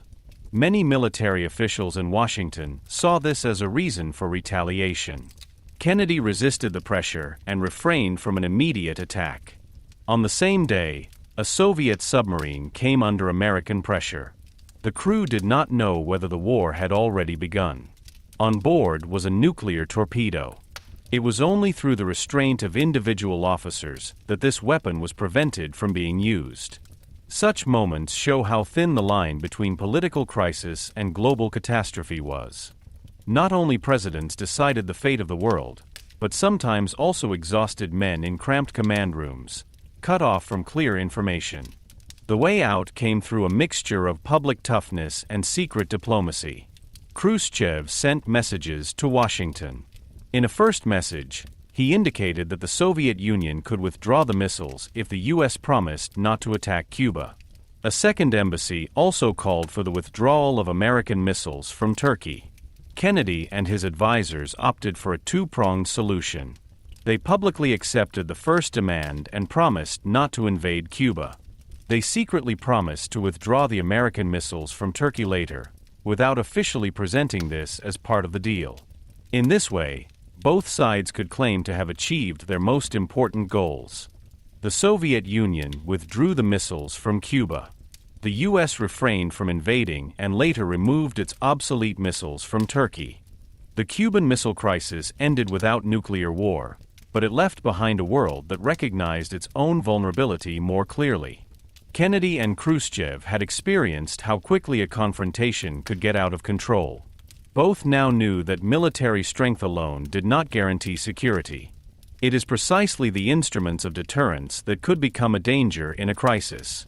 After 1962, both superpowers made greater efforts to establish direct channels of communication. The hotline between Washington and Moscow was established in order to be able to communicate more quickly in future crises. The first steps towards arms control also gained in importance. The crisis had shown that even bitter opponents could have common interests when it came to survival. For Cuba, the crisis was ambivalent. Castro remained in power, and the U.S. officially refrained from invading. But Cuba itself was largely excluded from the decisive negotiations. Castro felt ignored by Moscow because Khrushchev withdrew the missiles without Cuban consent. This shows a bitter truth of the Cold War. Smaller states could be of enormous importance to the superpowers, but their own interests were often subordinated. Cuba was the setting, symbol, and risk at the same time, but the decisive agreements took place between Washington and Moscow. The Cuban Missile Crisis was the most dangerous moment of the Cold War because it connected all levels of threat. There were real nuclear weapons, real military movements, political humiliation, ideological hostility, misinformation, and strong domestic political pressure. Neither side wanted the World War, but both sides acted in such a way that it became possible. This is precisely where its historical significance lies. It shows that catastrophes do not only occur when someone deliberately seeks destruction. They can also arise when states want to show strength, when they misjudge the intentions of the enemy, when military processes become faster than political control, and when no one wants to retreat in time. In the end, the world was saved, not by trust, but by caution at the last moment. Kennedy and Khrushchev were opponents, but they understood that nuclear war would have no winner. This insight was not friendship, reconciliation, or the end of the Cold War, but it was a moment of reason in an era of fear. The Cuban Missile Crisis was therefore left behind as a warning. It reminds us of how dangerous a world is in which power politics is conducted with weapons that leave no second chance. For 13 days, humanity stood on the edge of the abyss, and when it stepped back, it knew better than before how deep that abyss really was. Chapter 10: Vietnam and the Global Struggle for Influence. The Vietnam War became one of the most visible, longest, and most painful conflicts of the Cold War. He showed that the conflict between East and West was not only being waged in Europe, not only on the inner German border, and not only in the command centers of the superpowers. It also took place in jungles, rice paddies, villages, and cities, in countries whose own histories were often much older and more complicated than the ideologies attributed to them from the outside. Vietnam was not a mere chessboard field between Washington and Moscow. It was a country with a colonial past, a national desire for freedom, internal political conflicts, and a population that was crushed between promises of liberation, violence, foreign rule, and civil war. This is precisely why Vietnam became a symbol of how the Cold War could turn local conflicts into global tragedies. To understand the Vietnam War, you have to go back further than the American intervention. Vietnam was long part of the French colonial empire in Indochina. France regarded the region as an economically and strategically valuable possession, but for many Vietnamese, colonial rule meant exploitation, political oppression, and cultural humiliation. During World War II, Japan occupied large parts of Southeast Asia, and the French colonial power was weakened. During this time, the Vietnamese independence movement gained strength. A central figure was Ho Chi Minh, who was influenced by communism but at the same time appeared as a symbol of Vietnamese nationalism. For him, social revolution and national liberation were closely linked. This made him difficult for the Western powers to classify, because he was not only a tool of Moscow or Beijing, but a political leader with his own goal, an independent Vietnam. After Japan's defeat in 1945, Ho Chi Minh declared Vietnam's independence. But France did not want to simply give up its colony. This resulted in the First Indochina War, in which French troops fought against the Viet Minh. For France, It was a matter of colonial authority and the preservation of its international standing. For the Viet Minh, it was about independence, but also about a revolutionary new order.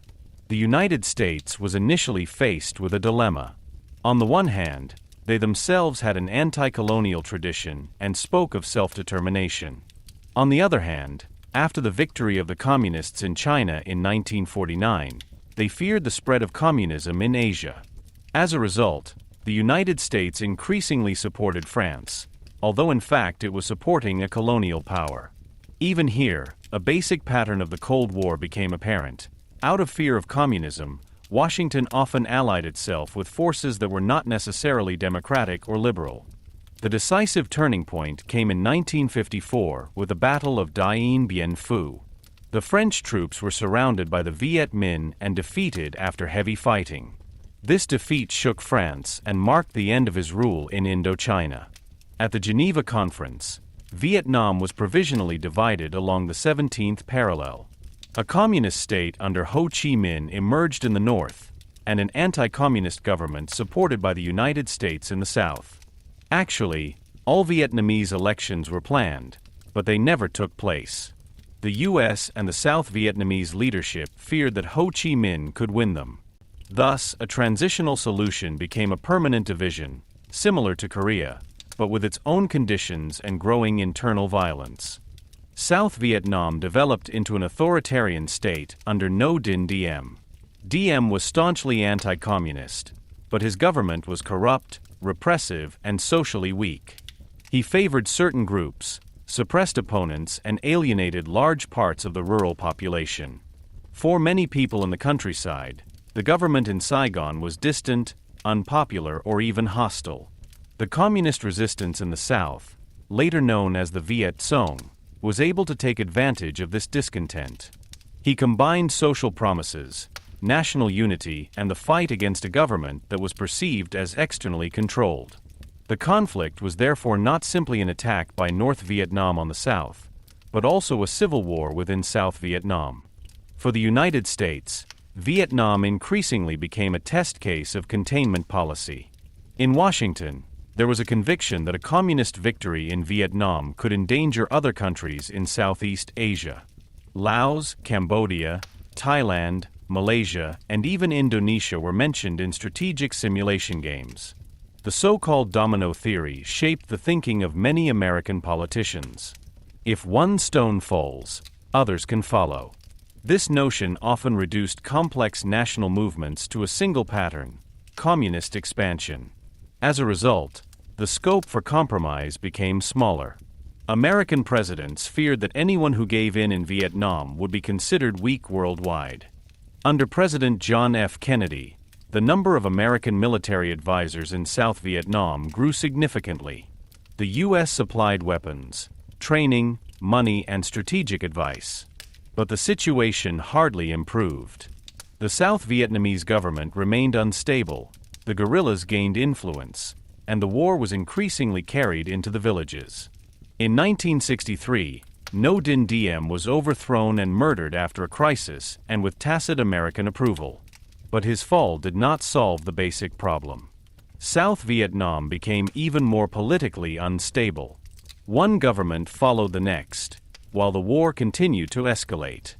The actual American war began under President Lyndon B. Johnson. In 1964, the Tonkin Incident occurred, in which alleged attacks by North Vietnamese boats on American warships became the occasion for a massive expansion of American powers. Congress passed the Tonkin Resolution, which gave Johnson a lot of room to maneuver. Soon after, large-scale bombing of North Vietnam began, and more American combat troops were sent to South Vietnam. The U.S. believed that it could wear down its opponent with superior firepower, modern technology, and economic power. But Vietnam turned out to be a war in which technical superiority did not automatically mean political success. The American strategy suffered from a fundamental contradiction. Militarily, the U.S. Army could win battles, destroy positions, and cause enormous losses. Politically, however, it did not succeed in establishing a stable and legitimate order in South Vietnam. The enemy did not fight according to the rules of a classic war. The Viet Cong and North Vietnamese units used guerrilla tactics, tunnels, ambushes, local networks, and the ability to continue fighting after heavy losses. They were able to mingle with the population, use terrain, and prolong the war. It became difficult for the U.S. to distinguish between fighters and civilians. This led to moral catastrophes, destroyed villages, evictions, massacres, and a growing alienation between American troops and the people they were supposed to protect. The bombing of North Vietnam and later also of neighboring areas in Laos and Cambodia was intended to interrupt the enemy's supplies and force Hanoi to give in. But the effect remained limited. The Ho Chi Minh Trail, a network of paths, bases, and supply routes, has been attacked again and again, but never permanently shut down. North Vietnam received support from the Soviet Union and China, although Moscow and Beijing themselves were increasingly at odds. Weapons, air defense systems, training, and material helped Hanoi withstand American pressure. Vietnam thus became the scene of an indirect war, in which the United States fought directly, while the major communist powers supported the enemy without openly entering the war against American troops themselves. For American society, Vietnam became a deep internal crisis. Initially, many citizens supported their government's policies because they believed that communism had to be stopped. But the longer the war lasted, the greater the doubt, anger, and exhaustion became. The number of fallen soldiers increased, the images of the war came daily on television into living rooms, and official reports of success seemed increasingly implausible. Young men were drafted, students protested, civil rights activists criticized the war, and families wondered what their sons were going to die for in a faraway country. The Vietnam War became a rift between the government and the public. Many people began to fundamentally distrust the words of their political leadership. A turning point was the Tet Offensive in 1968, when the communist forces suffered heavy military losses, but politically the offensive was a shock for the USA. It showed that despite years of American warfare, the enemy was capable of coordinated attacks in many cities. The claim that victory was near suddenly seemed empty. President Johnson came under enormous pressure and finally refrained from running again. Vietnam had not only created a foreign policy crisis, but also shook confidence in the American government. Richard Nixon, who became president in 1969, promised to end the war without openly admitting an American defeat. His policy of Vietnamization was intended to put South Vietnamese troops more in charge, while American soldiers were gradually withdrawn. At the same time, Nixon temporarily extended the war to Cambodia and Laos in order to hit enemy retreats. This escalation triggered new protests and further destabilized the region. In 1973, a peace agreement was finally concluded, and the American combat troops left Vietnam.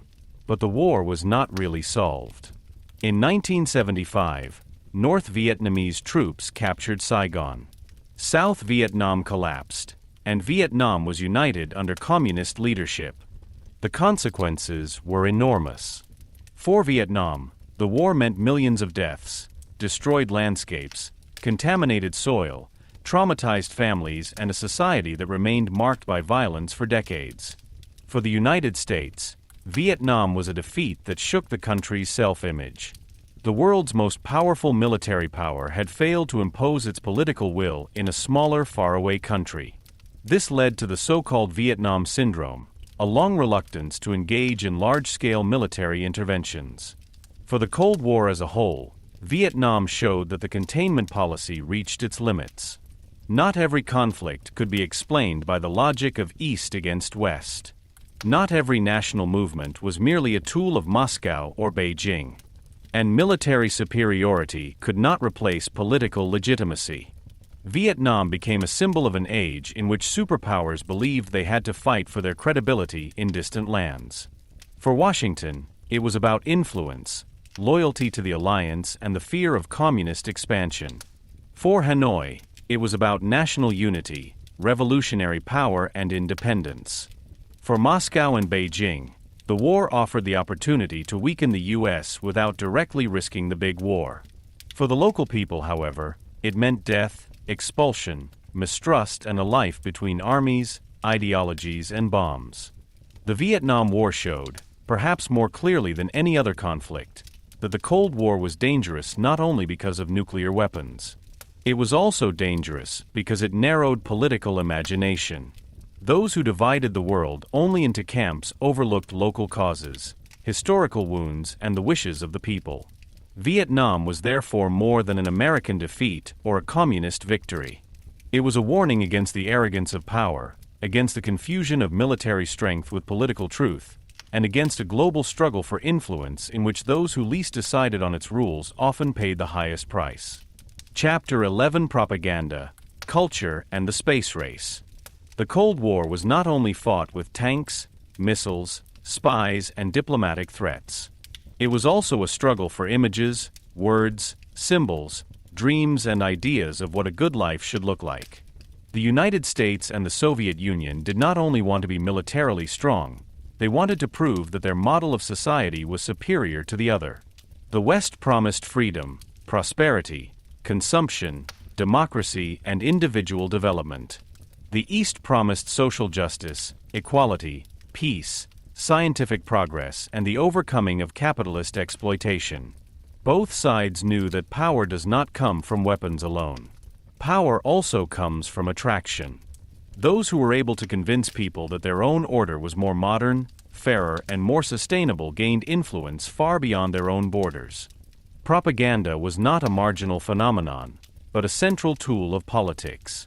It appeared in newspapers, radio broadcasts, school textbooks, posters, films, exhibitions, songs, speeches, sporting events, and later on television. Each side created an image of itself and the opponent. In the United States, the Soviet Union was often portrayed as a gray, repressive dictatorship, a system of oppression, scarcity, and ideological conformity.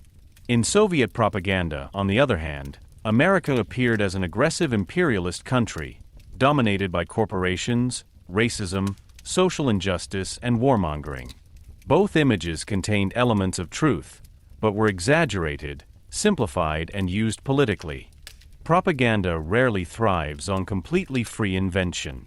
It is often particularly effective when it picks up on the real weaknesses of the opponent and condenses them into a comprehensive image of the enemy. In Western countries, the idea of freedom played a central role. American films, music, fashion, and advertising became ambassadors of a way of life based on self-determination, consumption, and personal success. Jeans, rock music, Hollywood movies, cars, refrigerators, and supermarkets were not just everyday objects or entertainment.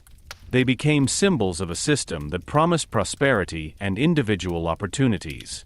Especially for many people in the Eastern Bloc, this Western culture developed an enormous attraction. She showed a world that seemed more colorful, open, and materially richer than her own everyday life.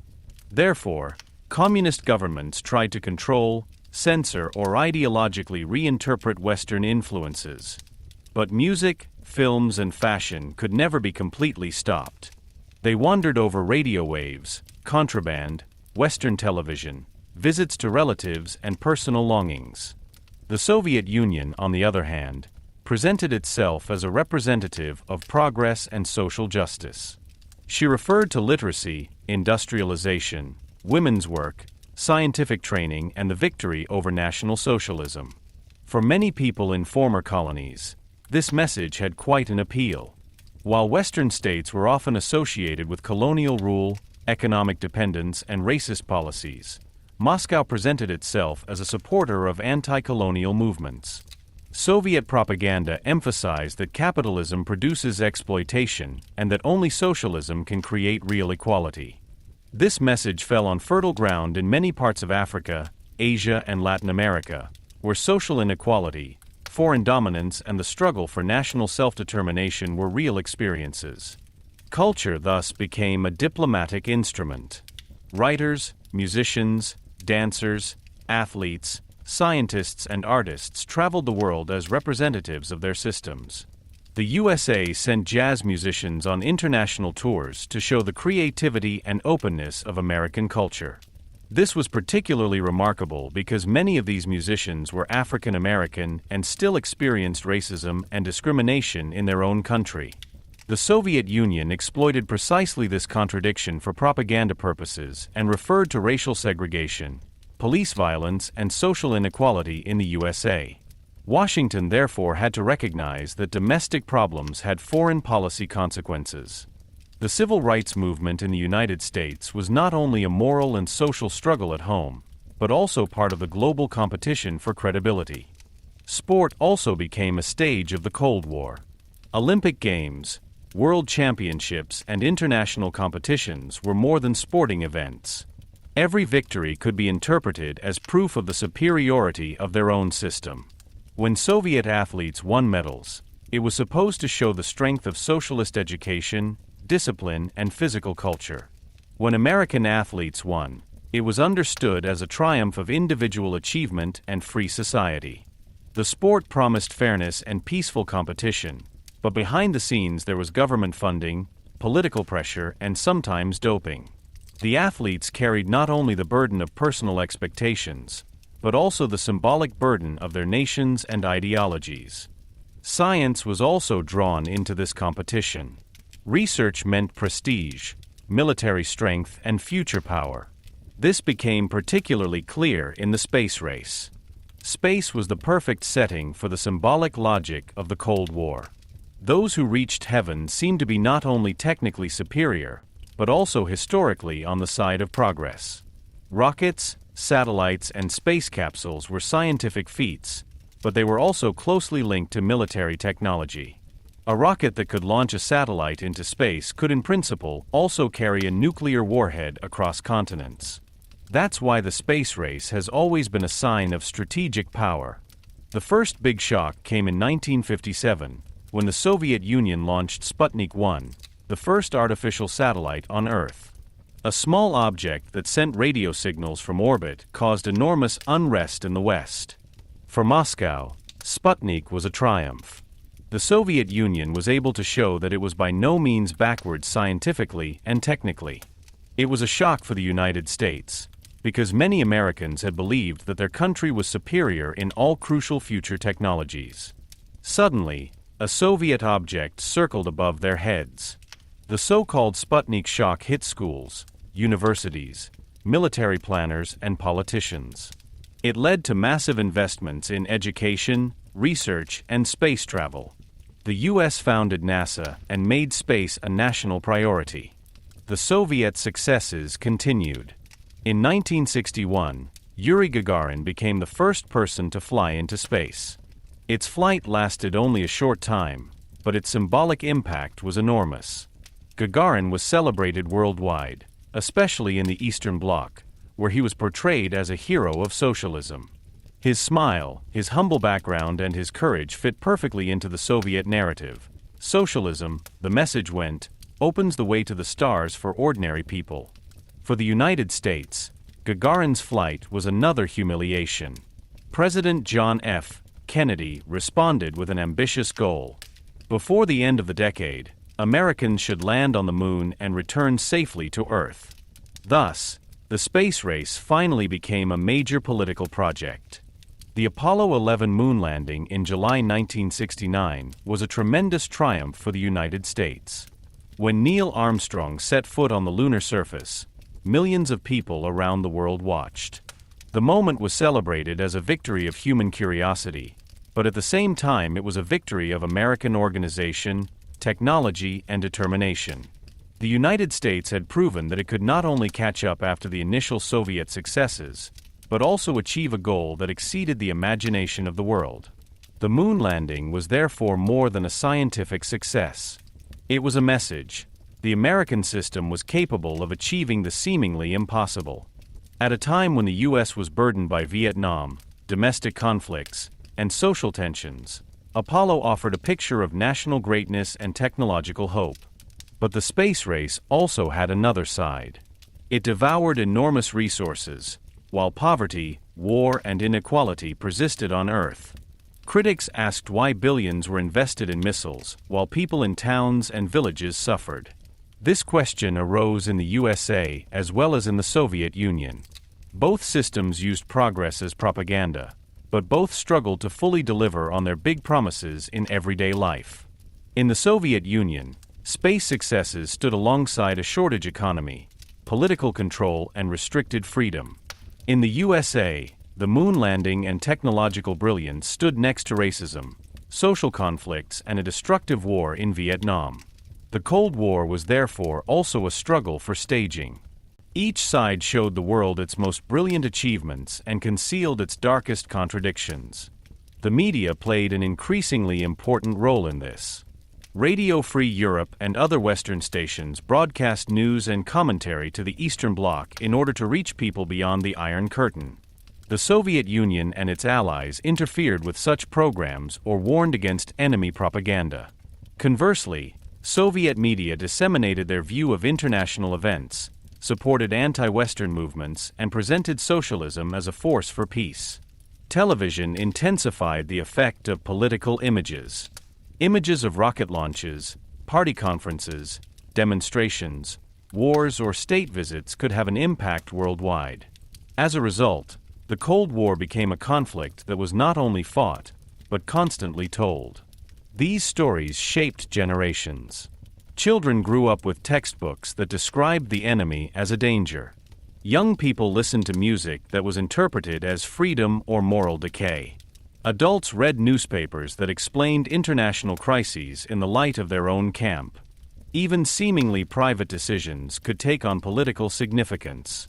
The books you read, the films you saw, the stations you listened to, the clothes you wore, and the jokes you told could express an attitude during the Cold War. Especially in authoritarian systems, culture could become dangerous because it opened up spaces of inner freedom. A song, a novel, or a secretly seen film could raise more doubts than a political speech. In the end, the cultural dimension of the Cold War shows that this conflict went far deeper than military alliances and diplomatic crises. He intervened in ideas of the future, happiness, progress, and truth. The superpowers fought not only to be feared, but admired. They wanted to prove that their order could advance humanity. The space race was the most visible form of this claim. It combined technical feat, military logic, national honor, and human longing to cross all borders. But as impressive as rocket launches, satellites, and moon landings were, they could not dissolve the basic tension of the Cold War. While humans flew into space, walls, borders, armies, and ideologies remained on Earth. While politicians spoke of progress, wars were waged and opponents persecuted. While both systems claimed to embody the future, millions of people continued to fear annihilation by nuclear weapons. This was precisely the great contradiction of this epoch. The Cold War took humanity to the moon, but it failed to overcome mistrust on Earth. He showed how great human ingenuity could be and how dangerous it became when it was put at the service of fear, power, and ideological rivalry. Chapter 12: Détente and New Hopes. After the dangerous crises of the 1950s and early 1960s, the Cold War slowly began a phase that was less characterized by direct confrontation and more by cautious understanding.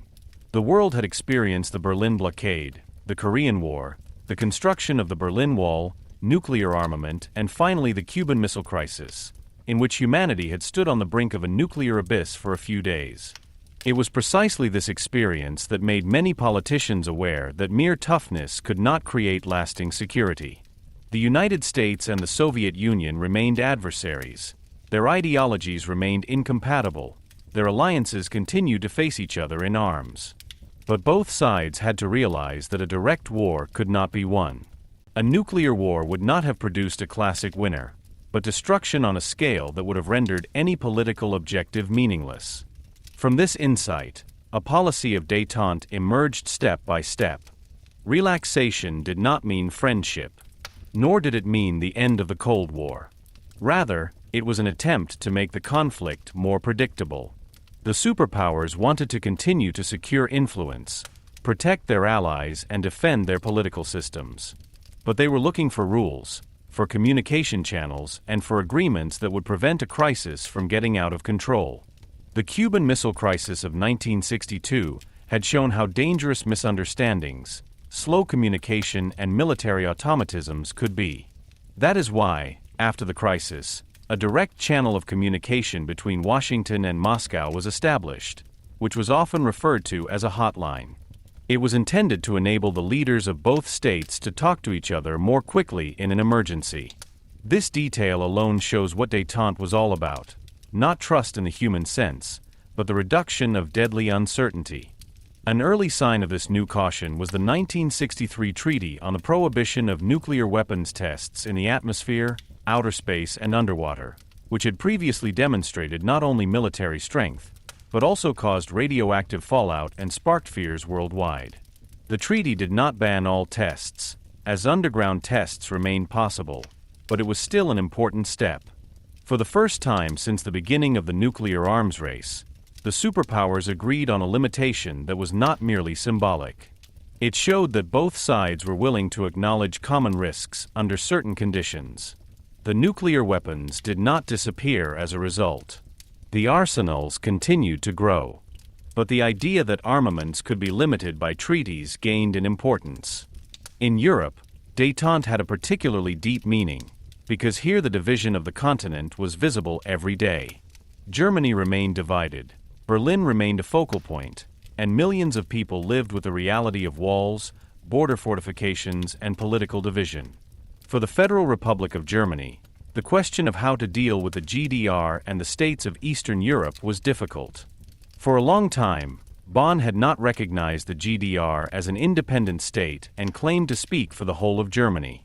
But over time, it became increasingly clear that this attitude did not change reality. The division was not only a diplomatic problem, but a human reality.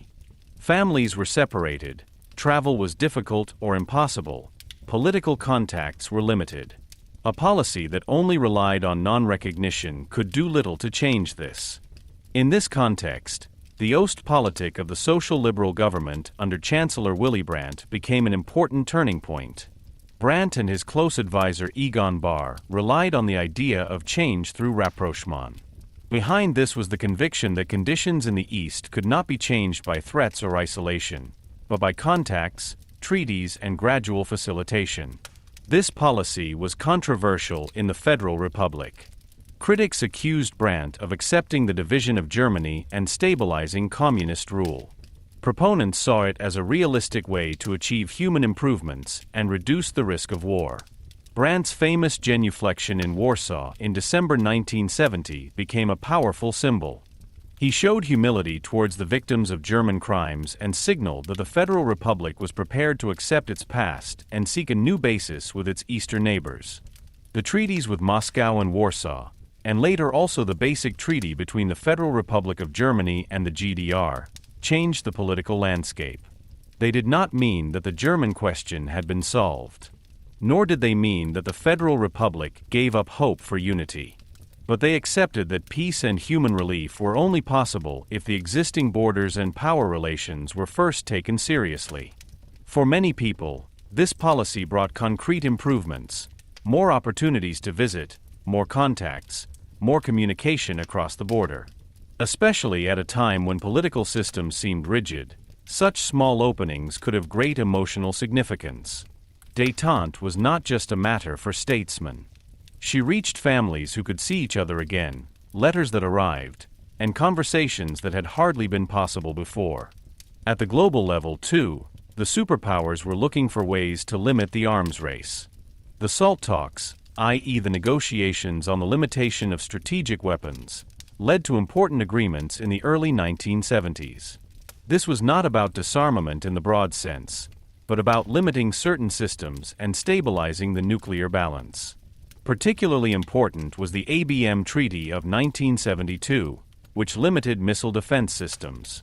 At first glance, it seems contradictory that states should restrict defense systems. But the logic of deterrence was paradoxical. If one side believed it could protect itself against a counterstrike, it might be tempted to attack first. Limited defense was therefore intended to maintain mutual vulnerability and thus make the first strike unattractive. This was morally difficult to bear, but strategically it was considered stabilizing. However, the policy of détente has always had its limits. While Washington and Moscow negotiated with each other, proxy conflicts continued. In Vietnam, the war raged until the mid-1970s. In Africa, Latin America and Asia, the superpowers continued to support friendly governments, movements, or armed groups. So détente did not mean that the world became peaceful. Above all, it meant that the direct confrontation between the superpowers was to become more controlled. For many smaller states, the Cold War remained hot. This tension was a fundamental problem of détente. It was able to create stability in Europe and between Washington and Moscow, while elsewhere violence, revolutions, and interventions continued. A high point of European détente was the Conference on Security and Cooperation in Europe, which led to the Helsinki Final Act in 1975. It was attended by countries from East and West, including the United States, Canada, the Soviet Union, and almost all European countries. The agreements confirmed the existing borders in Europe and were intended to promote cooperation on security, economic, scientific, environmental, and humanitarian issues. For the Soviet Union, the recognition of the post-war borders was particularly important because it wanted to secure its ruling order in Eastern Europe. For the West, the human rights regulations were significant. In Helsinki, the signatory states committed themselves, among other things, to respect human rights and fundamental freedoms. These formulations may have seemed abstract at first, but they later took on enormous political significance. In the Eastern European states, civil rights activists and dissidents increasingly invoked precisely these obligations. Groups such as Charter 77 in Czechoslovakia or human rights activists in the Soviet Union used the language of Helsinki to remind their governments of their own signatures. This was a clever strategy, because it not only put pressure on the communist states from outside, but also confronted them with their own international commitments. The policy of détente, which from the Soviet point of view was supposed to bring stability, thus inadvertently opened up space for criticism. It made human rights an issue of international politics and gave opposition members a moral and diplomatic tool. At the same time, the détente remained controversial in both camps. In the West, conservative critics accused détente of making the Soviet Union stronger, accepting lack of freedom, and concealing the aggressive nature of communism. They pointed out that Moscow continued to arm, suppress dissidents, and seek influence worldwide. In the East, on the other hand, hardliners feared that too much contact with the West could ideologically unsettle their own population. Western music, films, consumer goods, ideas, and personal encounters could raise questions that authoritarian systems could hardly control. The détente was therefore useful and dangerous for both sides at the same time. It lowered risks, but it opened doors. This ambivalence was particularly evident in the GDR. The leadership in East Berlin benefited from being more recognized internationally. The Basic Treaty and the admission of both German states to the United Nations improved their foreign policy position. At the same time, the SED leadership feared the human consequences of rapprochement. More contacts mean more comparisons. More visits mean more longing. More information means more doubts. The GDR wanted recognition without losing control, but it was precisely this combination that was difficult to maintain. Any relief could make the system seem more human, but it could also show how artificial the separation was. The 1970s therefore became a time of cautious hope, but not a time of real peace. The nuclear weapons remained, the alliances remained, the ideological enmity remained. But the tone changed. Politicians met more frequently, treaties were signed, communication channels were expanded, and many people believed that the Cold War could perhaps be tamed permanently. This hope was not naive, but it was fragile. It was based on the assumption that both sides had a common interest in stability. As long as this interest was stronger than the desire for advantage, relaxation could work. In the end, the policy of détente was one of the most important phases of the Cold War, because it showed that even deep opposition does not necessarily have to end in constant escalation. It proved that contracts, conversations, and human contacts can change political reality, even if they do not immediately tear down walls. It did not bring a final solution, but it created breathing space. It made the Cold War less unpredictable and made millions of people feel that the future did not have to be determined solely by missiles, generals, and threats. But beneath this hope, there were still old tensions. The systems remained contradictory, the interests of power remained, and the arms race was not over. Relaxation was a light in a dark epoch, but not a sunrise. It showed that the Cold War could be changed, but it also showed how difficult it was to really overcome it. Chapter 13: Afghanistan, Reagan, and the Return of Confrontation. At the end of the 1970s, the cautious hope of the policy of détente began to shatter. The years before had shown that talks, treaties, and diplomatic rapprochement were possible, even between opponents who were ideologically hostile to each other. But beneath the surface, the tensions had never disappeared. Both superpowers continued to arm, both sought influence in the world, both distrusted the intentions of the other. In many regions of Africa, Asia, and Latin America, proxy conflicts were fought, in which local power struggles, revolutions, and civil wars were charged with global significance. The détente had not ended the Cold War, but only made it more predictable at times. When several crises came to a head at the same time, the confrontation returned with new sharpness. A decisive turning point was Afghanistan. The country was located at a geopolitically sensitive interface between Central Asia, South Asia, and the Middle East. It was not a classic scene of East-West conflict like Germany or Korea, but its location made it strategically important. Afghanistan bordered the Soviet Union and was close to regions important for energy, trade, and military planning. At the same time, it was a country with deep social, ethnic, religious, and regional tensions. Central government power has always been difficult in Afghanistan because tribes, local leaders, religious authorities, and regional interests often have a stronger impact than the government in Kabul. In 1978, the so-called Sour Revolution brought a communist-oriented party to power in Afghanistan, the People's Democratic Party of Afghanistan. However, it was itself divided and had only a weak social base.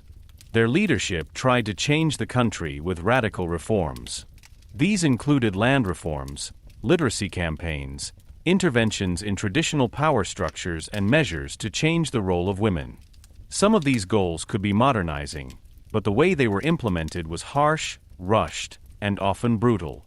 In many rural regions, the reforms were not seen as progress, but as an attack on religion, tradition, property, and local autonomy.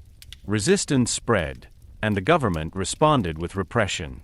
This created a spiral of uprising and violence. The Soviet Union watched the development with growing concern.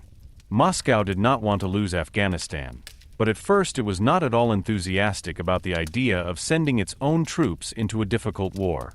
The Soviet leadership feared instability on its southern border, Islamic uprisings, the collapse of an allied regime, and possibly growing Western or Chinese influence. At the same time, it distrusted the Afghan communists, who were weakened by internal power struggles. When Hafizullah Amin took power in Kabul, fears grew in Moscow that he could become unpredictable or even move closer to the West. Whether these fears were realistic is debatable, but they shaped Soviet thinking. In December 1979, Soviet troops invaded Afghanistan. Amin was overthrown and killed, and Bubruk Karmal was installed as the new leader. Moscow presented the operation as help for a friendly government, but internationally it was perceived as an invasion. For the United States, the Soviet invasion was a shock and proof that the Soviet Union was prepared to secure power militarily beyond its previous borders. President Jimmy Carter, who had previously focused on human rights and détente, reacted with a significant tightening of policy. The U.S. imposed sanctions, halted grain shipments, boycotted the 1980 Moscow Olympics, and strengthened its strategic presence in the Persian Gulf. The Carter Doctrine stated that any attempt by a foreign power to gain control of the Gulf region would be considered an attack on vital interests of the United States. Afghanistan quickly became Soviet Vietnam. The Red Army was militarily superior, with tanks, helicopters, planes, and heavy weapons. But it fought in terrain that was extremely difficult for a conventional army. Mountains, valleys, remote villages, and uncertain supply routes made the war tough and costly. The opponents, the Mujahideen, did not fight as a unified army, but in many groups with different leaders, regional interests, and religious ideas. They knew the terrain, were able to retreat, ambush, and receive support from parts of the population. The war became brutal. Soviet and Afghan government forces used heavy firepower, villages were destroyed, millions of people fled to Pakistan and Iran, and the country was devastated. The United States saw in Afghanistan an opportunity to impose a heavy price on the Soviet Union without fighting directly against Soviet troops itself. Through Pakistan and its intelligence service, weapons, money, and equipment were funneled to Afghan resistance groups. Saudi Arabia and other countries also supported the fight against the Soviet occupation. For Washington, this was part of a global strategy to roll back Soviet influence. For Pakistan, Afghanistan was an area of its own security interests. For Islamic fighters from different countries, the war was religiously charged. The short-term logic of the Cold War often overlooked the long-term consequences. Weapons, networks, radicalization, and destroyed state structures would continue to occupy Afghanistan and the world long after the withdrawal of the Soviet Union. At the same time, the political mood in the United States changed. In 1980, Ronald Reagan was elected president. He spoke with a clear anti-communist language and was convinced that the USA had to show strength again after Vietnam, economic crises, and domestic political doubts. Reagan saw the Soviet Union not only as a strategic rival, but as a moral adversary. His famous description of the Soviet Union as an evil empire summed up this attitude. It was more than rhetoric. It reflected a worldview in which the Cold War was not just a power conflict, but a struggle between freedom and totalitarian oppression. For many Americans, this clarity was attractive after years of uncertainty. For critics, it was dangerous because it intensified the language of hostility and made compromises more difficult. Reagan relied on massive rearmament. American defense spending increased, new weapon systems were developed, and NATO's decision to deploy new intermediate-range missiles in Europe was implemented. The background was the Soviet stationing of SS-20 missiles, which could threaten Western Europe. NATO reacted with the so-called double-track decision. It offered negotiations, but at the same time prepared the stationing of American Pershing II missiles and cruise missiles if no agreement was reached. In Europe, this policy triggered enormous protests. Hundreds of thousands of people took to the streets, especially in the Federal Republic.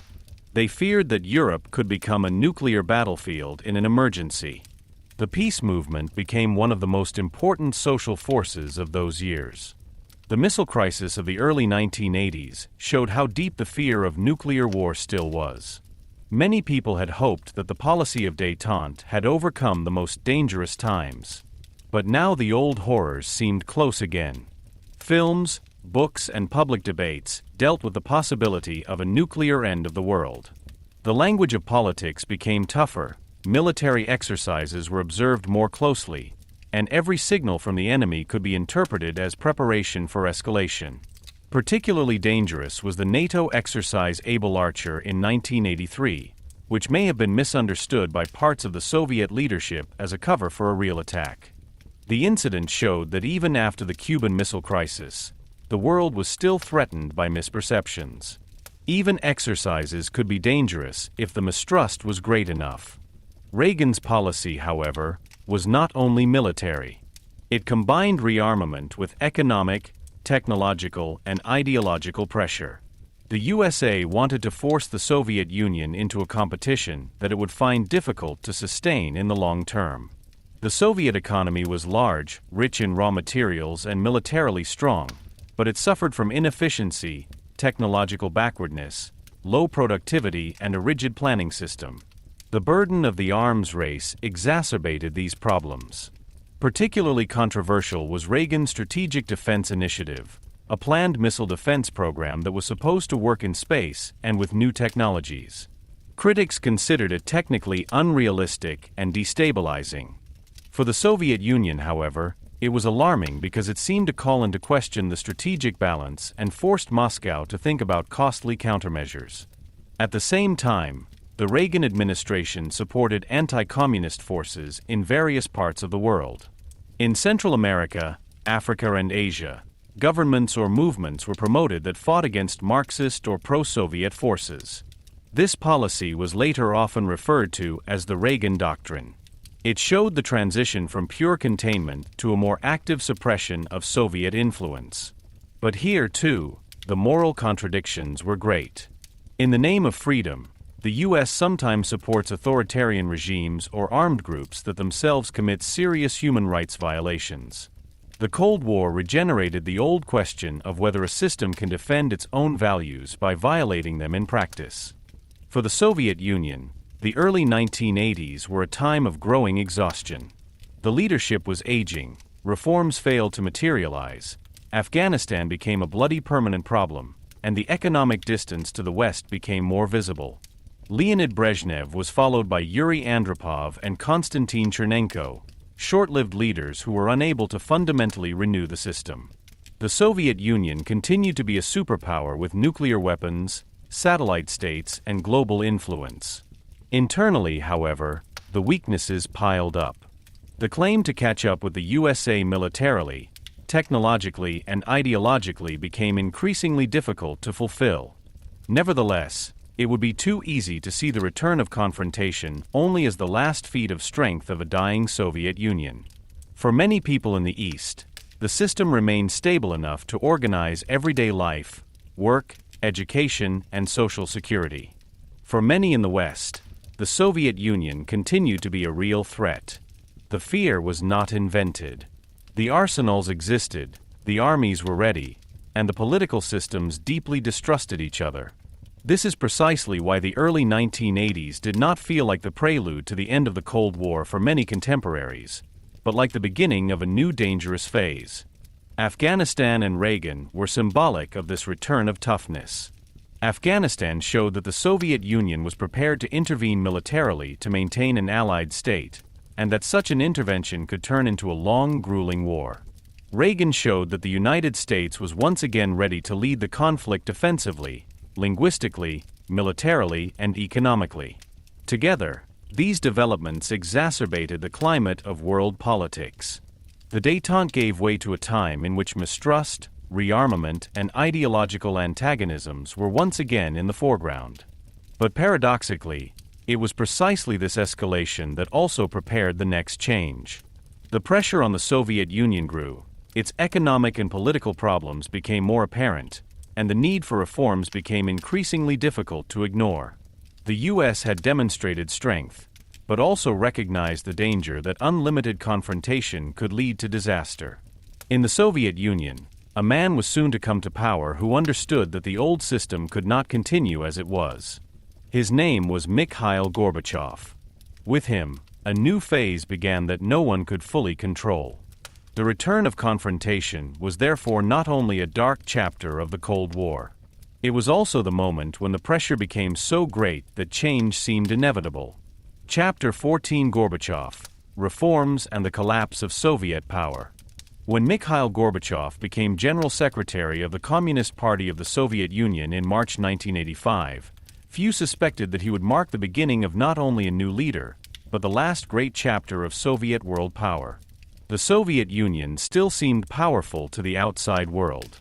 It had a huge nuclear arsenal, controlled a vast territory, led the Warsaw Pact, had influence in many parts of the world, and was considered one of the two superpowers of the international system. But behind this facade lay deep problems. The economy stagnated, bureaucracy was cumbersome, agriculture remained inefficient, many industries were technologically backward, and many people's everyday lives were marked by scarcity, long queues, and growing resignation. The Soviet Union was militarily strong, but socially exhausted. It was able to produce tanks, rockets, and space technology, but it had great difficulty in providing its citizens with modern consumer goods, reliable supplies, and real political participation. Gorbachev belonged to a younger generation of Soviet politicians. Unlike the old party leaders, who were still strongly influenced by Stalinism, war experience, and post-war construction, he recognized more clearly that the system was not viable in its previous form. He did not want to destroy the Soviet Union, but to renew it. His goal was a reformed socialism that was more efficient, more open, more humane, and less confrontational internationally. But this was precisely the tragedy of his politics. He opened doors that had been closed for decades and released forces that could no longer be fully controlled. He wanted to save the system, but his reforms revealed how deep his crisis really was. Two terms became the symbol of this time: perestroika and glasnost. Perestroika meant reconstruction.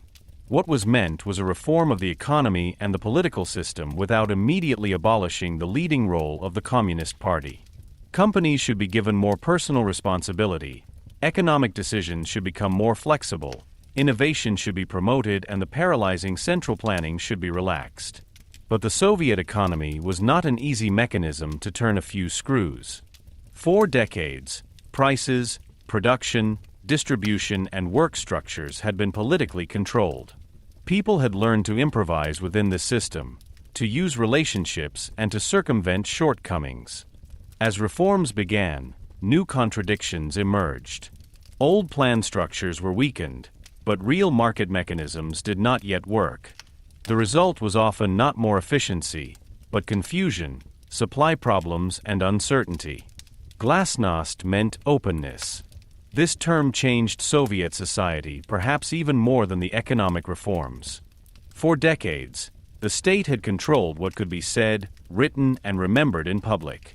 Crimes of the Stalin era, catastrophes, economic weaknesses, corruption, environmental destruction, and political mistakes had been glossed over, concealed, or reinterpreted for propaganda purposes. Under Gorbachev, newspapers, writers, historians, and citizens were suddenly allowed to speak more openly. Taboos were broken. Victims of Stalinism were rehabilitated. Banned books were published.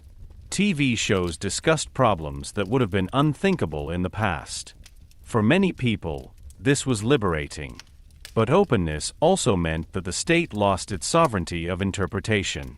Once people began to speak publicly about lies, violence, and shortcomings, the bigger question soon arose: why should a system that had concealed so much continue to rule unrestrictedly? A dramatic symbol of the crisis of the Soviet Union was the Chernobyl disaster in April 1986. The explosion at the nuclear power plant in Ukraine showed not only technical and organizational weaknesses, but also the old culture of secrecy. Initially, authorities tried to withhold information and conceal the extent of the danger. But radioactive radiation could not be bound to borders or party resolutions. The world learned of the disaster, and many Soviet citizens realized how dangerous the combination of bureaucracy, fear of responsibility, and lack of openness could be. For Gorbachev himself, Chernobyl became proof that glasnost was necessary. At the same time, the disaster undermined the confidence of many people in the competence of the state. Gorbachev also fundamentally changed course in foreign policy. He knew that the Soviet Union could not keep up the arms race with the United States indefinitely.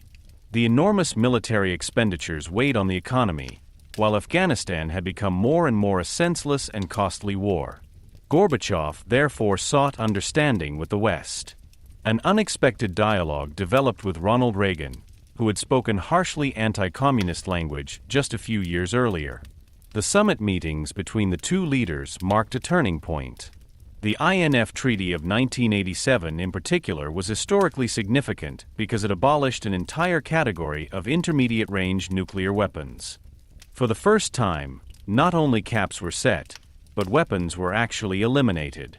This showed that the Cold War did not necessarily have to go on forever. The withdrawal from Afghanistan became another sign of change. The Soviet leadership recognized that the war could not be won and that the costs were becoming heavier politically, militarily, and morally. In 1989, the last Soviet troops left Afghanistan. For Moscow, this was an admission of the limits of its own power. For the world, it was a signal that the Soviet Union was no longer prepared to endure every geopolitical conflict with military severity. At the same time, Gorbachev changed the relationship with the Eastern European allies. Earlier Soviet leaders had put down uprisings and reform movements in the Eastern Bloc with tanks if necessary, as in Hungary in 1956 and in Czechoslovakia in 1968. The states of Eastern Europe should be able to go their own way. As a result, the Eastern Bloc lost its most important foundation, the certainty that Moscow would militarily secure communist rule in an emergency. This new attitude had enormous consequences. In Poland, the Solidarność trade union regained strength and was finally politically recognized. In Hungary, reform communists began to open up the system. Particularly important was the opening of the Hungarian border with Austria in 1989, through which many GDR citizens fled to the West. The GDR leadership under Erich Honecker did not understand the signs of the times or did not want to understand them. It held on to control, propaganda, and political rigidity, while more and more people demanded reforms, freedom of travel, and democratic rights. The Soviet protecting power, however, was no longer prepared to defend the old course by force. In the autumn of 1989, the GDR fell into a deep crisis. Mass demonstrations, especially in Leipzig, showed that the fear of the population was fading. People called for freedom, reforms, and later for unity. The state was faced with the question of whether to use force. But without clear Soviet backing and in the face of growing pressure, the regime lost its ability to act. On November 9, 1989, the Berlin Wall fell. This moment became the strongest symbol of the end of the post-war order in Europe. A border that had separated families, imprisoned people, and made the Cold War visible for decades was suddenly opened. People lay in each other's arms, danced on the wall, and crossed a line that had previously been defended with firearms, barbed wire, and political power. The fall of the Berlin Wall was not only a German event. It shook the entire Soviet sphere of influence. In Czechoslovakia, Bulgaria, and Romania, communist regimes collapsed or were overthrown. In Romania in particular, the upheaval was bloody, while elsewhere it remained comparatively peaceful. The speed of these developments surprised even many participants.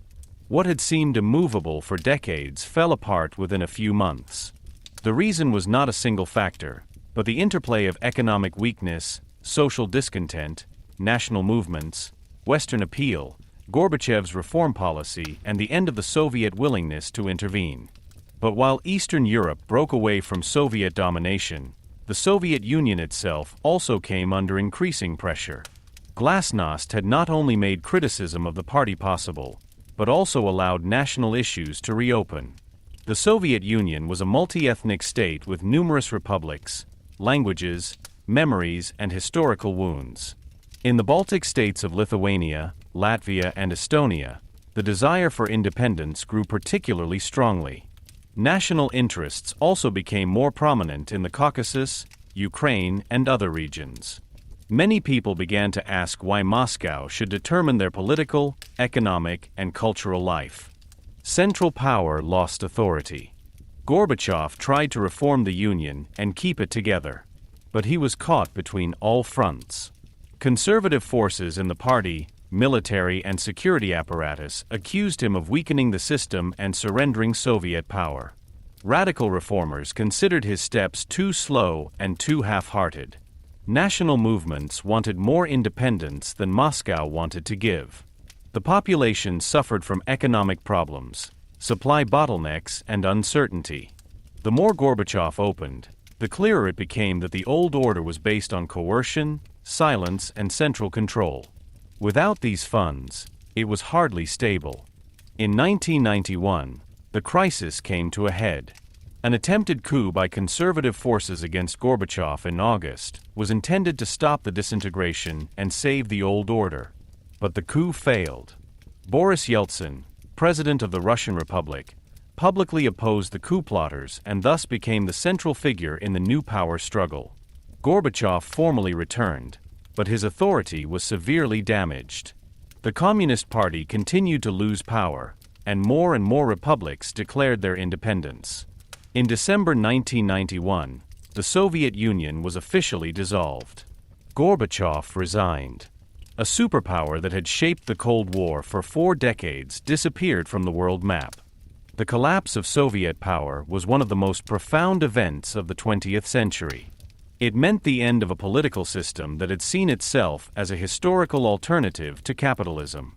It meant the end of the Soviet Empire in Eastern Europe and the dissolution of a state that had emerged from revolution, civil war, industrialization, terror, victory over Hitler, superpower status, and decades of confrontation.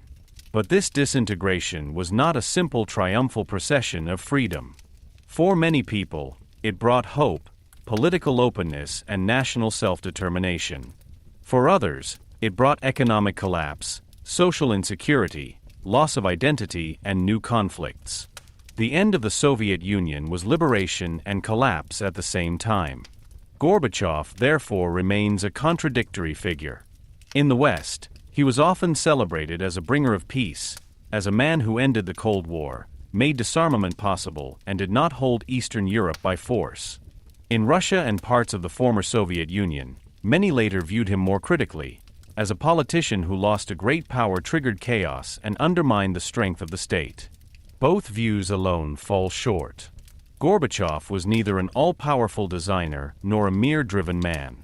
He was a reformer who recognized that the old system could not live on, but underestimated how fragile it already was. He wanted change without disintegration, openness without loss of control, renewal without the collapse of power. This proved to be impossible. The end of Soviet power showed that the Cold War was not decided by one big battle. No tank army conquered Moscow, no atomic bomb was used, no capitulation as in 1945 sealed the outcome. Instead, a system disintegrated from within, while external pressures, economic weakness, and political openings shook its foundations. The Cold War did not end with a single bang, but with demonstrations, negotiations, border openings, failed orders, national declarations, and the loss of faith in an order that had seemed unshakable for decades. Gorbachev marked the beginning of the last movement of an era that had emerged from the ruins of the Second World War. His reforms opened up the space for freedom, but also for insecurity. They made it possible to end the division of Europe, but also to disintegrate a huge state. They reduced the danger of global nuclear war, but left behind new questions of power, new borders, and new conflicts. The Cold War was coming to an end, but the world that emerged was not simply peaceful and orderly. It was full of expectations, hopes, and illusions. And it was precisely this new world that would soon show that the end of an old order does not automatically mean that all its shadows will disappear. Chapter 15: The End of the Cold War and Its Consequences to the Present Day. When the Soviet Union collapsed in December 1991, an era ended that had shaped the world's thoughts, actions, and fears for more than 4 decades. The Cold War had not ended with a last great battle, not with a capitulation on a battlefield, not with the entry of a victorious army into the capital of the enemy. It ended much quieter and at the same time much more dramatic. A state that had seen itself as a historical alternative to capitalism dissolved. The red flag was lowered over the Kremlin. Republics that had been part of the Soviet Union for decades declared their independence. Eastern Europe had already broken away from Soviet domination, Germany had been reunited, the Warsaw Pact was disintegrating, and the world was looking at a new order whose possibilities seemed limitless. Many people felt relief. The fear of a global nuclear war, which had accompanied entire generations, suddenly seemed to have diminished. But the end of the Cold War was not just a moment of jubilation. It was also the beginning of new uncertainties. For the United States, the end of the Cold War initially meant a tremendous triumph. Their great rival had disappeared without a direct war having occurred. American democracy and a market economy seemed to have prevailed over Soviet socialism. In the 1990s, the idea arose that the world was now moving in the direction of liberal democracy, open markets, and international cooperation. Some even said that the great ideological battles of history were over. This hope was understandable. After decades of bloc formation, nuclear scare, and proxy wars, humanity finally seemed to have the opportunity to solve common problems without the constant shadow of a superpower conflict. But this expectation underestimated how many tensions had not been resolved by the Cold War, but only frozen or covered up. In Europe, the end of the division was particularly visible. The German reunification of 1990 became one of the strongest symbols of this new era. A country that had been the front line of the Cold War for decades became a common state again. Families, cities, and landscapes that had been separated by borders and walls were able to reconnect. But here, too, it quickly became clear that political unity did not automatically mean social and economic equality. The people in East Germany experienced freedom, travel opportunities, and democratic rights, but also company closures, unemployment, biographical breaks, and the feeling that their own life's work was being devalued. The Cold War had not only divided states, but also created life worlds that had to meet with difficulty after 1990. Eastern Europe faced similar challenges. Poland, Hungary, Czechoslovakia, later the Czech Republic and Slovakia, the Baltic states and other countries had to restructure political systems, introduce market economies, dissolve old security apparatuses, and find a new international orientation. For many people, this meant freedom and hope. Parties could be founded, media could become more independent, borders could be opened, and national self-determination could be realized. But the transition was often painful. The old planned economies collapsed or had to be radically redesigned. Many people lost jobs, social security, and familiar structures. What looked like liberation and modernization to Western observers also became an experience of insecurity and social decline for some of those affected. The collapse of the Soviet Union itself was particularly difficult. Many independent republics emerged from a huge state, including Russia, Ukraine, Belarus, the Baltic states, Georgia, Armenia, Azerbaijan, and several Central Asian states. New borders became political realities, but they ran through regions where ethnic groups, languages, memories, and economic ties were closely intertwined. Millions of people suddenly found themselves living outside the state with which they had previously felt connected. For Russia, the collapse meant a deep loss of power. An empire had disappeared, zones of influence were lost, the economy was in severe crisis, and many people perceived the 1990s as a time of chaos, poverty, corruption, and humiliation. This experience shaped Russia's political consciousness far beyond the decade. The question of security remained unresolved after 1991. NATO continued to exist even though its original adversary, the Warsaw Pact, had disappeared. For many Central and Eastern European countries, the desire for NATO membership was understandable. They had experienced decades of Soviet dominance and wanted to protect themselves permanently from a possible return of Russian power politics. For Russia, on the other hand, the expansion of Western alliance structures to the east was increasingly perceived as a threat and a symbol of its own weakness. This was one of the most important long-term tensions after the Cold War. What some saw as a free choice of alliance between sovereign states, others saw as a shift of Western influence into an area that Moscow historically regarded as sensitive to security policy. These contrasting perceptions show that the end of the Cold War did not produce a common security order that was equally accepted by all sides. Nuclear weapons did not disappear either. Although arsenals were downsized, treaties were concluded, and some weapons were dismantled, Russia and the United States remained nuclear superpowers. The logic of deterrence lived on, albeit less visibly than during the most dramatic decades of the Cold War. Nuclear weapons remained political instruments, symbols of great power status, and the ultimate guarantee of national security. In addition, there was the concern that nuclear technology, material, or knowledge could fall into unsafe hands.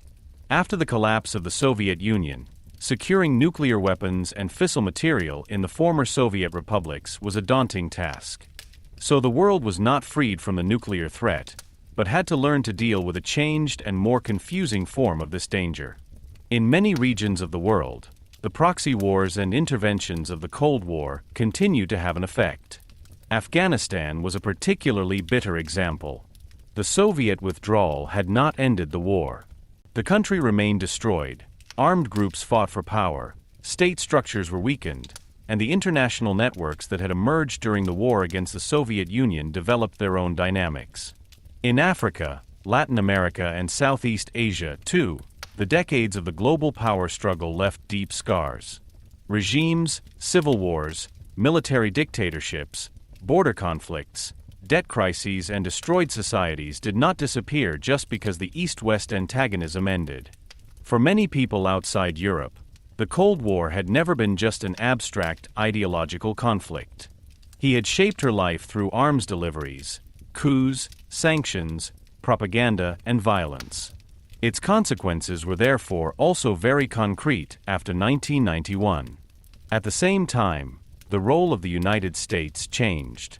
In the 1990s, they were considered the only remaining superpower. They were able to exert military, economic, and cultural influence like no other state. But this unipolar world was no more stable than many had hoped. Humanitarian interventions, wars in the Balkans, conflicts in the Middle East, and later the fight against terror showed that the international order continued to be shaped by power, interests, and violence. Without the clear contrast of the Cold War, conflicts would not automatically become easier. On the contrary, some became more difficult to classify. Ethnic tensions, religious movements, state collapse, terrorism, regional power struggles, and economic globalization now dominated the headlines. The Cold War also left cultural and psychological traces. In East and West, enemy images had emerged over decades. Entire generations had learned to see the enemy as a threat. Propaganda, education, the media, and political language had deeply rooted mistrust. Such images do not disappear overnight. Even after 1991, old reflexes remained. In the West, Russia was often viewed through the lens of the Soviet past.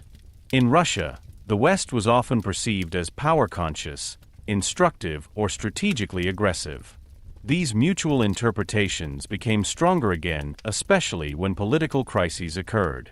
History once again became the weapon of the present. Despite all these problems, the significance of the end of the Cold War should not be downplayed. Millions of people gained political freedoms, borders opened, the direct danger of a world war between NATO and the Warsaw Pact disappeared, and Europe experienced a phase that brought peace, integration, and prosperity to many states. The European Union was able to expand, former communist states became part of Western institutions, and many people took advantage of opportunities that had previously been unthinkable. The fall of the Berlin Wall, the free elections in Eastern Europe, and the end of Soviet domination remain historical moments of enormous importance. They show that systems that seem unshakable can disintegrate when people lose faith in them and when power is no longer willing or able to assert itself by force. But perhaps the most important lesson of the Cold War is that peace needs more than the collapse of an adversary. Peace needs sustainable orders, mutual ideas of security, political patience, and the ability to take the fears of others seriously without blindly giving in to them. The Cold War ended, but many of its fundamental questions remained. How can states seek security without threatening others? How do you prevent ideology from distorting reality? How do you deal with nuclear weapons, which pose a constant danger by their very existence? How do you protect freedom without creating new dependencies or violence in the name of freedom? And how do you prevent smaller countries from becoming playing fields of larger powers again? The Cold War continues to have an impact today. In alliances, military strategies, intelligence services, political terms, borders, and memories. NATO, Russia, Ukraine, Korea, Cuba, Afghanistan, nuclear weapons, propaganda, and information wars cannot be understood without thinking about the history of this era. Even the language of international politics still bears traces of that time. Terms such as zone of influence, deterrence, systemic conflict, proxy war, and balance of power have not disappeared. They reappear as soon as new crises touch old fears. The end of the Cold War was therefore not a simple final stroke, but a transition. It ended the bipolar order, but not the struggle for power. It reduced the threat of global nuclear war, but did not eliminate nuclear weapons. It brought freedom for many people, but also insecurity for others. It opened borders, but created new political fault lines. The history of the Cold War doesn't really end in 1991. It reaches into our present, sometimes openly visible, sometimes hidden in old thought patterns and unresolved conflicts. When you look back at this era, one thing remains above all. The Cold War was a time in which humanity learned to live with its own ability to destroy. She stood on the edge of the abyss several times and yet stepped back. Not always out of wisdom, often out of fear, sometimes out of luck, and occasionally through the courage of individual people not to give the most dangerous order. The fact that the Cold War did not end in a nuclear war was not a self-evident victory of reason. It was a narrow escape. That's exactly why his story remains so important. It reminds us how quickly power politics can become a danger for everyone, but also that even seemingly insurmountable conflicts can end if people, societies, and states find the courage to act differently than before.